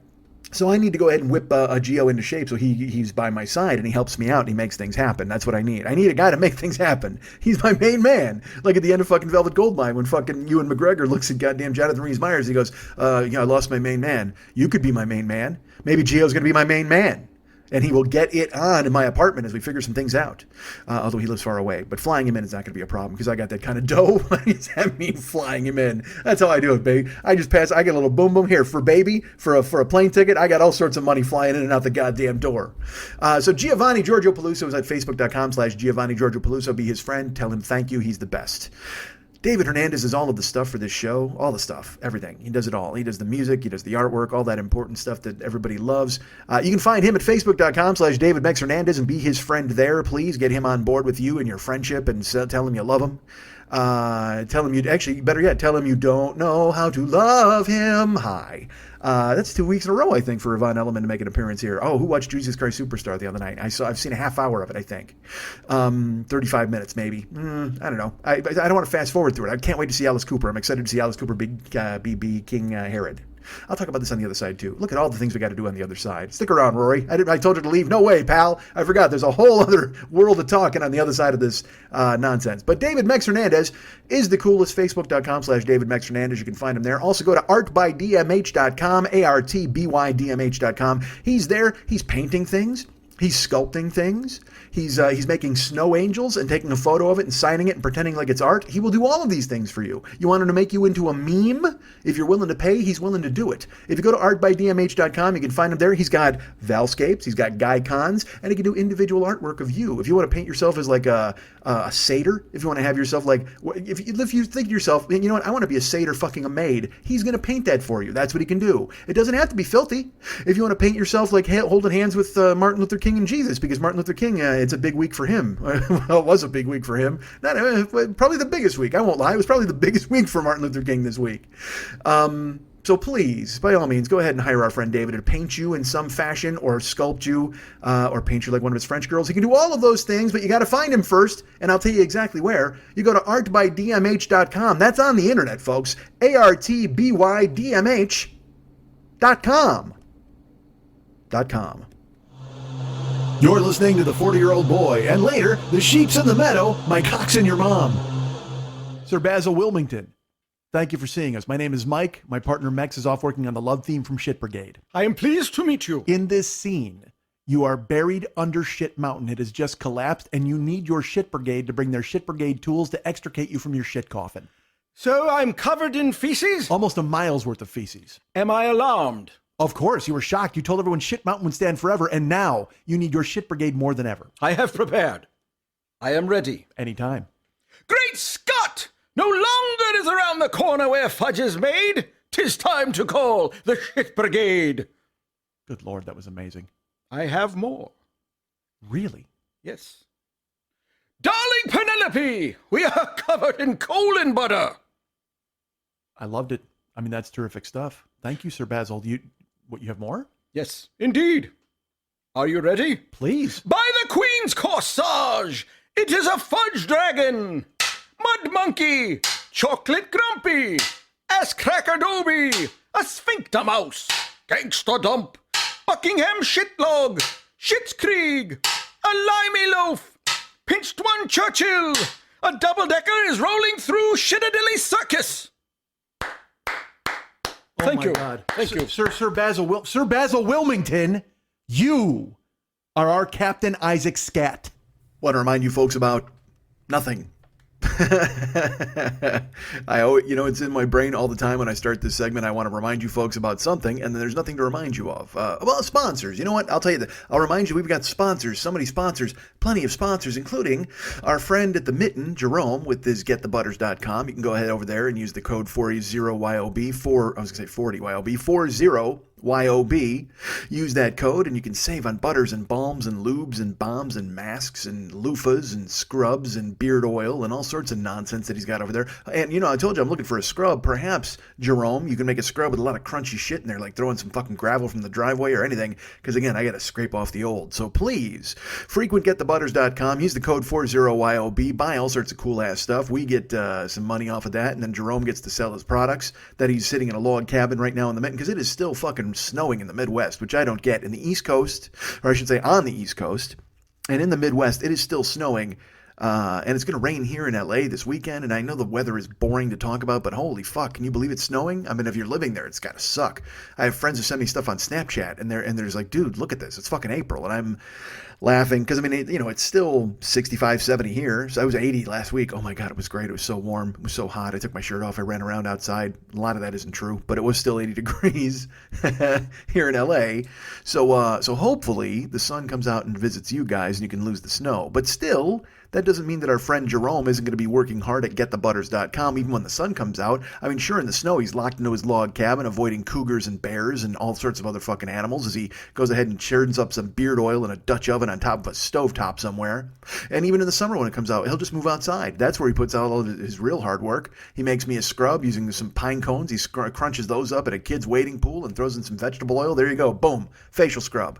And you can get that by using the code 40YOB over there at getthebutters.com. Please visit our friend Jerome. He's the best. And also, folks, we get sponsored on this show from time to time by another podcast. That's the Paranoid Strain, hosted by Fearful Jesuit, who I went and visited last week at his place, his abode, at his compound. And he's got the new show. It's episode 7 out now this week. I forget.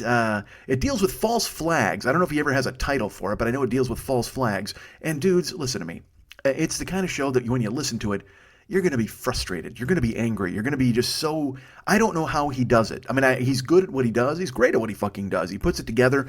But just the subject matter alone would make me want to drive my head right through a fucking wall. As in listening to it, I did. Just getting frustrated, going, no, just getting so mad at the fucking world. And it's funny because he's dispassionate. He's just kind of a guy who's bringing you a recitation of facts and telling you about what's going on. However... finally, near the end of the show, he unleashed and said some things that were that I needed. I needed the catharsis of him actually getting fucking mad.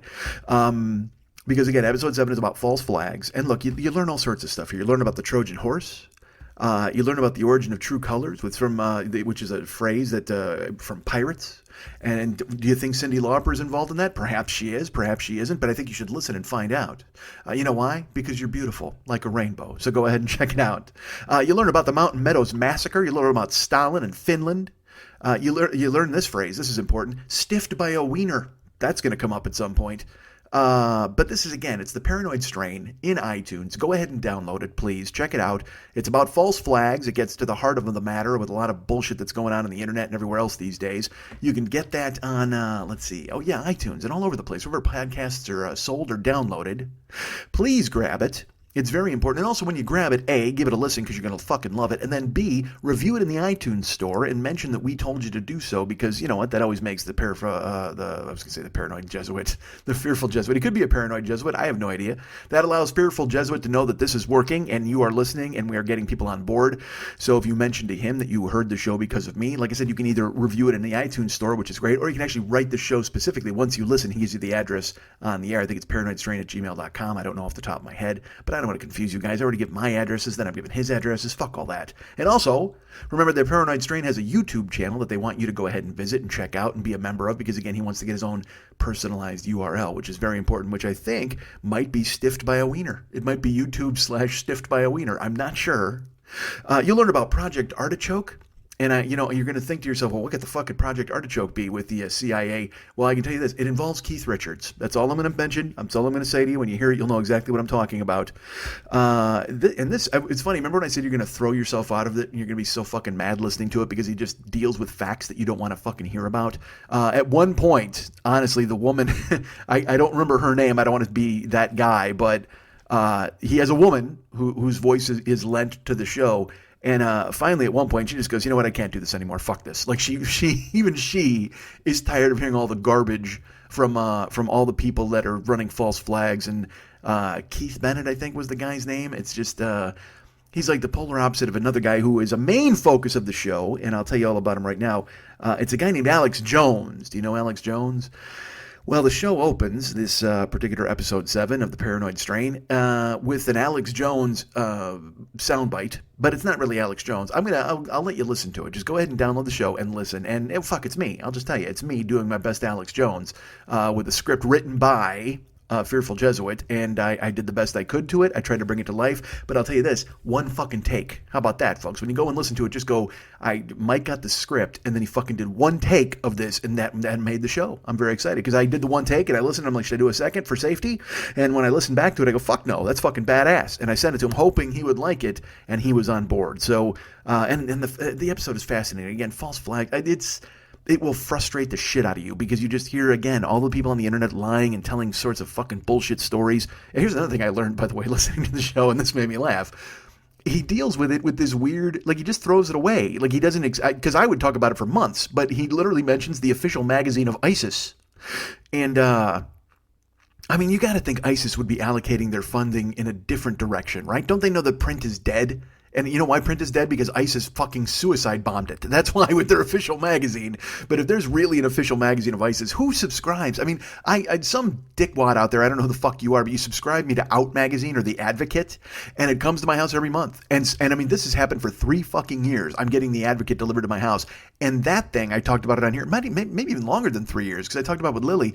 It comes in Mylar. It comes in foil, and then it's wrapped in like cardboard and plastic wrap because they don't want to out you to your neighbors, which I totally get. Dude, what do they wrap the official magazine of ISIS in?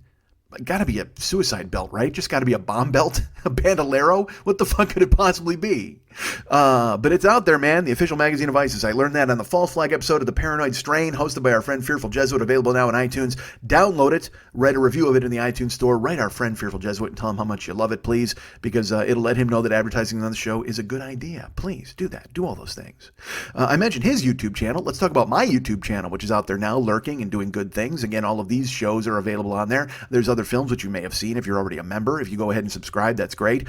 I have plans for other things coming in the future. We want to do them, and I know I keep saying that, but it's just it's between doing this show and then going out and driving and doing whatever. And but I want to do more live streams. I want to talk to you guys. I want to do Facebook. In fact, I will tell you this: I'm going to be doing a live stream at some point this weekend. I'm just fucking doing it because I've been waiting to tell you some show dates, some tour dates, because I'm going to be out in another city.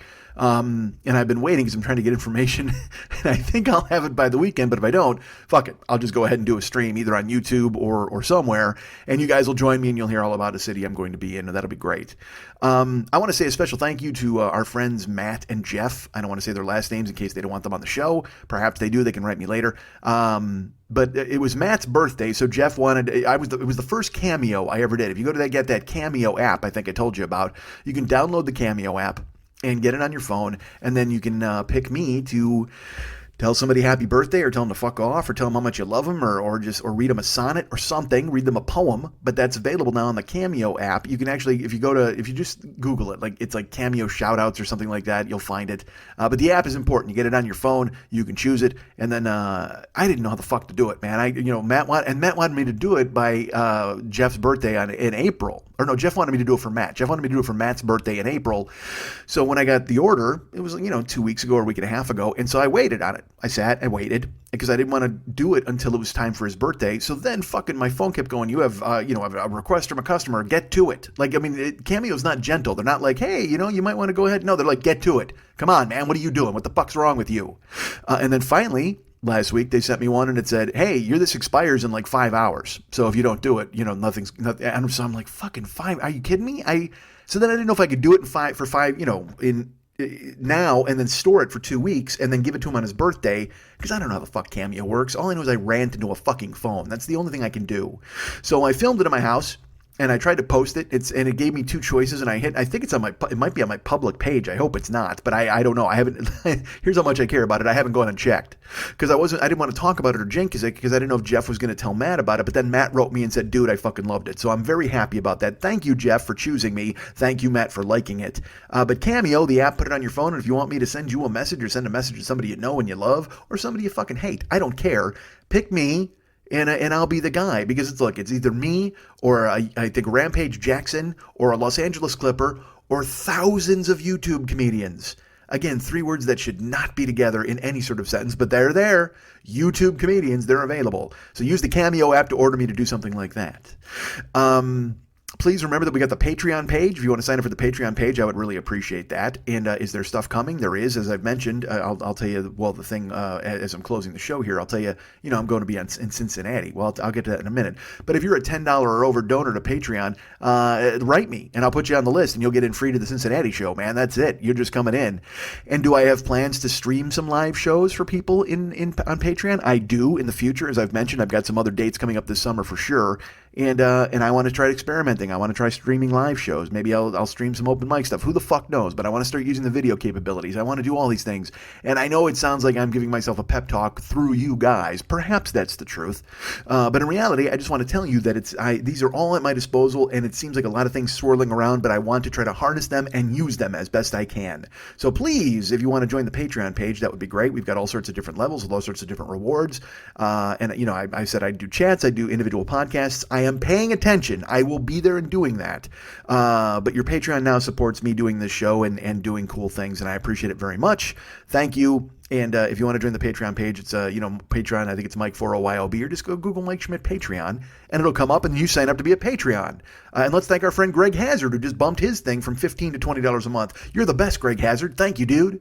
And everybody else who wants to sign up, please do that. And maybe, like I said, I would mention people on the show.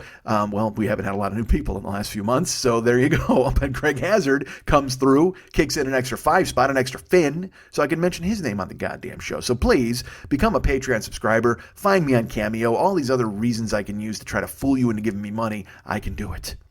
Go to MikeSchmidtComedy.com. Go to the Joe Business page as we're talking about money. I've got stuff there for sale. Hey, KC, one of the KCs out there. I've got 2 KCs who listen to this show. KC wanted the last shirt. I have a small, and he's like, hey, man, I'll take that. Hey, KC, it's still in my house because I forgot about that. Your text got buried, and then all of a sudden, when I remembered it, because I was doing laundry, and then I had that shirt was folded in my hutch. I have a hutch where I keep all of my stuff, and I pulled it out, and I was like, fuck, I got to send this to KC. That was just literally yesterday. So it will go out. It's going to go out by the end of the week, but I will get you that shirt, KC, and you'll have that small for your dog or whomever you want it for. I'm not sure who, but it's coming. It's going to be on the way.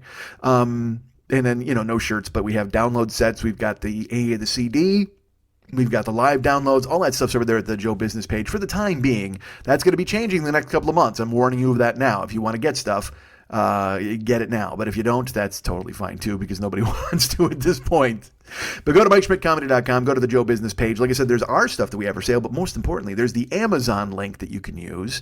The Amazon link really helps this show. Thank you so much for anybody who's ever thought about using it or used it. But actually, you know what? I'm going to thank the people who used it, and then the people who thought about using it, you go solidly into second place behind the people who did actually fucking use the thing. But the Amazon.com link is there to use. Use the 40-year-old boy link. Go through. We get money, they get money, you get stuff. It works out perfectly for everybody involved. And you're at Amazon anyway, at least for the time being. Because right now Trump is fucking with Amazon, and I don't know what the fuck he's doing that for. Because it's like, dude, this is keeping me in business. Don't fucking think you're about going in there. Because I'll tell you what, even you guys using the link is great. But also, I buy stuff on Amazon all the fucking time. My last 2 orders have been fucked with, and they've totally given me refunds. I bought one thing, and they replaced it immediately because it never arrived, even though it said it was delivered. And then I bought a quilt, and I washed the quilt one time, and it tore in the washing machine. I mean, I had to go to a fucking laundromat. Can you imagine me schlepping out to a fucking laundromat these days? But it was too big for the washing machines at my house, so instead I brought it to a laundromat close by my house. I washed it, and when I took it out of the dryer, it had a fucking tear in it. And I'm like, dudes, what the fuck? So I tried to contact the company who made the quilt, and I literally got like a Russian email back. We no make quilts. And I'm like, fuck you. Yeah, I bought it off Amazon. It said right there. They didn't answer that. I put feedback on the product on Amazon. It never got answered. So I waited finally a month, and I didn't hear from anybody. So just before the month expired, I wrote Amazon. I said, look, this is torn. I've got photos, all this. And they just went, okay, great. Well, we'll just give you a refund. Like, they totally refunded it. They didn't ask for the quilt back. Look, it's torn. I don't know why the fuck anybody would want it back. But they stepped right the fuck up and gave me a refund. They didn't even think twice. And so I like Amazon. I know I'm supposed to be boycotting it. I know I'm supposed to be angry at it. I know they have drones and they treat their workers terribly, I suppose. And maybe it makes me selfish. But until Amazon starts selling black people, I think I'm going to use their services. That's just how I'm going to do it. I mean, that's the way it works. It's just right now they're destroying everybody else, and that's where I get my stuff. They take care of the refunds. They do everything really quickly. And you know what? Honestly, Trump hates them, so fuck him. I'll give them all the fucking money I have. I don't give a fuck how rich Jeff Bezos gets. I want him to be the fucking 4 times as rich as Trump, 10 times as rich as Trump. Let him be fucking rich just so he can last. He should buy all the fucking newspapers and write shitty shit about Trump. Shitty shit. That's how it works. Shitty bang bang. Go ahead and write that about Trump. But so we use the Amazon link. So once Trump starts fucking shitting on it, I'm like, you cunt. Like, why? Leave me alone. All right. This is, they get money. We get money. You get stuff. How does that anger you, Trump? But he's coming after them. So if anything, go ahead and support it for that fucking reason, right? Just to fucking throw it in his goddamn fat orange face, and to make me happy in my fat orange face. And also just because they refunded the quilt money. That's another reason just to fucking help them out. So please go to the Joe business page. Good Lord, why am I stammering? At the website and use the Amazon link. We get money, they get money, you get stuff. It's a perfect arrangement. And as I mentioned, I'm going to be in Cincinnati, folks. July 7th, 2018. Thank you to Matthew Henshaw for stepping up and getting some tickets. Some other friends, JD, I think, bought a ticket, and Rob bought a ticket. Thank you. And we've got a few months, but still, it'd be nice if you guys bought tickets, so I knew that going to Cincinnati wasn't going to be a fucking horrible disappointment. It won't be. I'm going anyway because I'm going to run a fucking Spartan sprint, and I'm going for the whole deal. So anyway, Liberty Exhibition Hall, Cincinnati, Saturday, July 7th, 2018. Tickets on sale now at Brown Paper Tickets. There's a link available through the Facebook page, and I'm going to start in earnest promoting on Twitter, promoting on Instagram, all these different things to try to hustle people up and get them to notice and see. Because I know for a fact I've got people from Cincinnati on Facebook, but they don't see the algorithm or whatever the fuck. So I've got to work extra hard to try to get people into the room that night. But if you're hearing this, please buy a ticket and come on out and check it out. And it's close enough to some people in Kentucky. It's close enough to some people in other cities, other people in Ohio. Oh, Ann, our friend Ann, who saw me in Cleveland, she's like, I can't wait to see you again in this. So it's going to be fantastic, man. I'm really looking forward to coming to Cincinnati and doing a show. Will I be bent over like a gnome? Perhaps, because we're running that fucking Spartan sprint in the morning, but that's all right. I'll get a nap and I'll be fucking fine, and I'll come in and do 2 hours worth of a fucking show. By 2 hours, I mean 20 minutes. I'll probably do a 20-minute show, and then I'll fucking keel over, but who cares? Liberty Exhibition Hall. Although, you know what? I think I'm saying the wrong thing, because I was promoting this last week. This is terrible. And our good friend Colette told me, she's like, hey man, you're telling people the wrong joint. And I'm like, really? So because it's hold on, and now I'm trying to dig it. Now I'm trying to look it up like an idiot. Hold tight. We're scrolling, we're looking, we're on this page, there's that page. I'm on Facebook and I'm scrolling on a podcast because I'm the best, because I'm always prepared when I do the show, because it just dawned, oh, here we go, the Clifton Performance Theater. We're not at the Liberty Exhibition Hall. Let me double check this. Yes. You could actually use the code, not the code, but this is the address. Swear to God, I made this address. QueenCitySchmitty.brownpapertickets.com. That's QueenCitySchmitty.brownpapertickets.com. QueenCitySchmitty.brownpapertickets.com. Tickets are available for live bees in the Queen City. That's me, Mike Schmidt, at the Clifton Performance Theater, Saturday night, July 7, 2018. Tickets are $20, unless you're a Patreon person who subscribes for $10 a month. In which case you will get in free to that show. I will put you on the list and you can come in and have a good time. And I think the capacity, it's only like a 70-seat theater or something, but there is some standing room. I would love to get close to that number, but if who cares? Just come on out to the show, buy tickets, come out, and we'll go out afterwards. We'll hang out. We'll have a great time. And I'm going to be in Cincinnati the whole fucking week. Like I said, I think I'm getting to town on the 4th. I'm going to a Reds game that night. And I'll be around to do other things during the week. Who knows what Colette has planned. And then I'll be going to the Spartan Sprint on Saturday. I'll be doing the show on Saturday night. And I'm excited to go to Cincinnati. I'm collecting ballparks. Again, you know that. I've never been to Cincinnati, so I'm going to go to their ballpark. It's going to be fun because baseball's back, and baseball's fucking amazing, right, folks? How great is baseball? I'm so fucking excited. And it's that thing where they're going to trick me into buying the fucking baseball package again because I love it so much, and yet I can't. I shouldn't. I won't, because I'm not around to watch it. But then I'll fucking sit in my house and watch it, and I waste time, and because I want to watch the Phillies. But I'll tell you what, now the Phillies are 1-3, and I don't know if I can watch them. That's the problem. I don't know if I can check them out, for fuck's sake, because the Phillies are 1-3 at this point, and their manager, who I was so excited for, a guy named Gabe Kapler. And look, it's a long season. You don't fucking write a team off after 1-3 on a 162-game season. But when you lose games the way they've lost, when he brings in a pitcher that's not warmed up, and then he brings in an infielder to throw a fucking... literally, they brought in a position... Dude, it's a fucking mess. The Phillies are a mess right now. And I am fully confident that they'll fucking shake out of it and make it happen. But right now, dudes, I don't know what the fuck's that. That's why I'm going to Cincinnati. Because maybe I'm doing a ballpark tour because I'm trying to find another team. I'm going to go ahead and scoop up another team to be my favorite team. There's, the Chicago teams. There's Cincinnati. I'm going to Arizona for a game. Maybe Seattle. All these different other places where I might head over to check it out, and because I'm a free agent, impress me, motherfuckers. Send your manager or send somebody else to fucking call me up and go, hey man, we want you supporting our fucking team. You can talk about it on the podcast and all you want. Now I know I got to tell you, it's gonna fucking fail because I'm a Phillies fan through and through. Even with Gabe Kapler making some ridiculous decisions, because Gabe Kapler's a guy that Philadelphia is killing right now. He's this young guy who's the manager of the Phillies, but also just Google Gabe Kapler and you'll see why they hate him, because the guy's got a fucking 8-pack. The guy's like really like kind of sexy and bald and like good looking. And he had a blog and he told people, this is totally true. He's like, you should use coconut oil like to, for food and recipes. And it's also a good lubricant.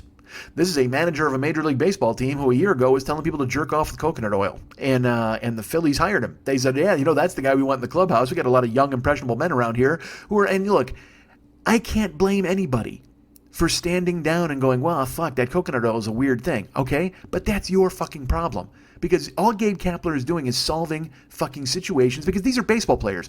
How many of these guys are jerking off with pine tar?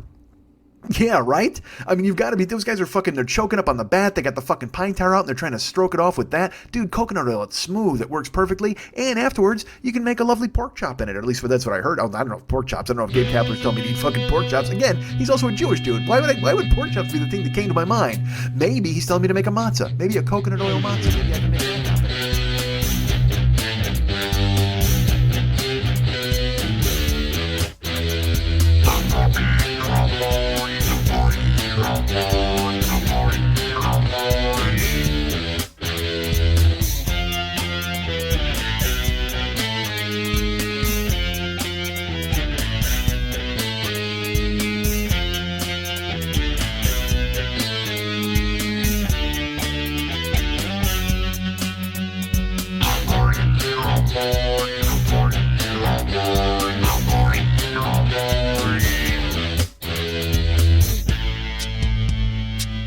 Nothing lonelier than being trapped inside yourself. It's easier to hide when you pretend you're the knight. Women love a guy with a giant neck.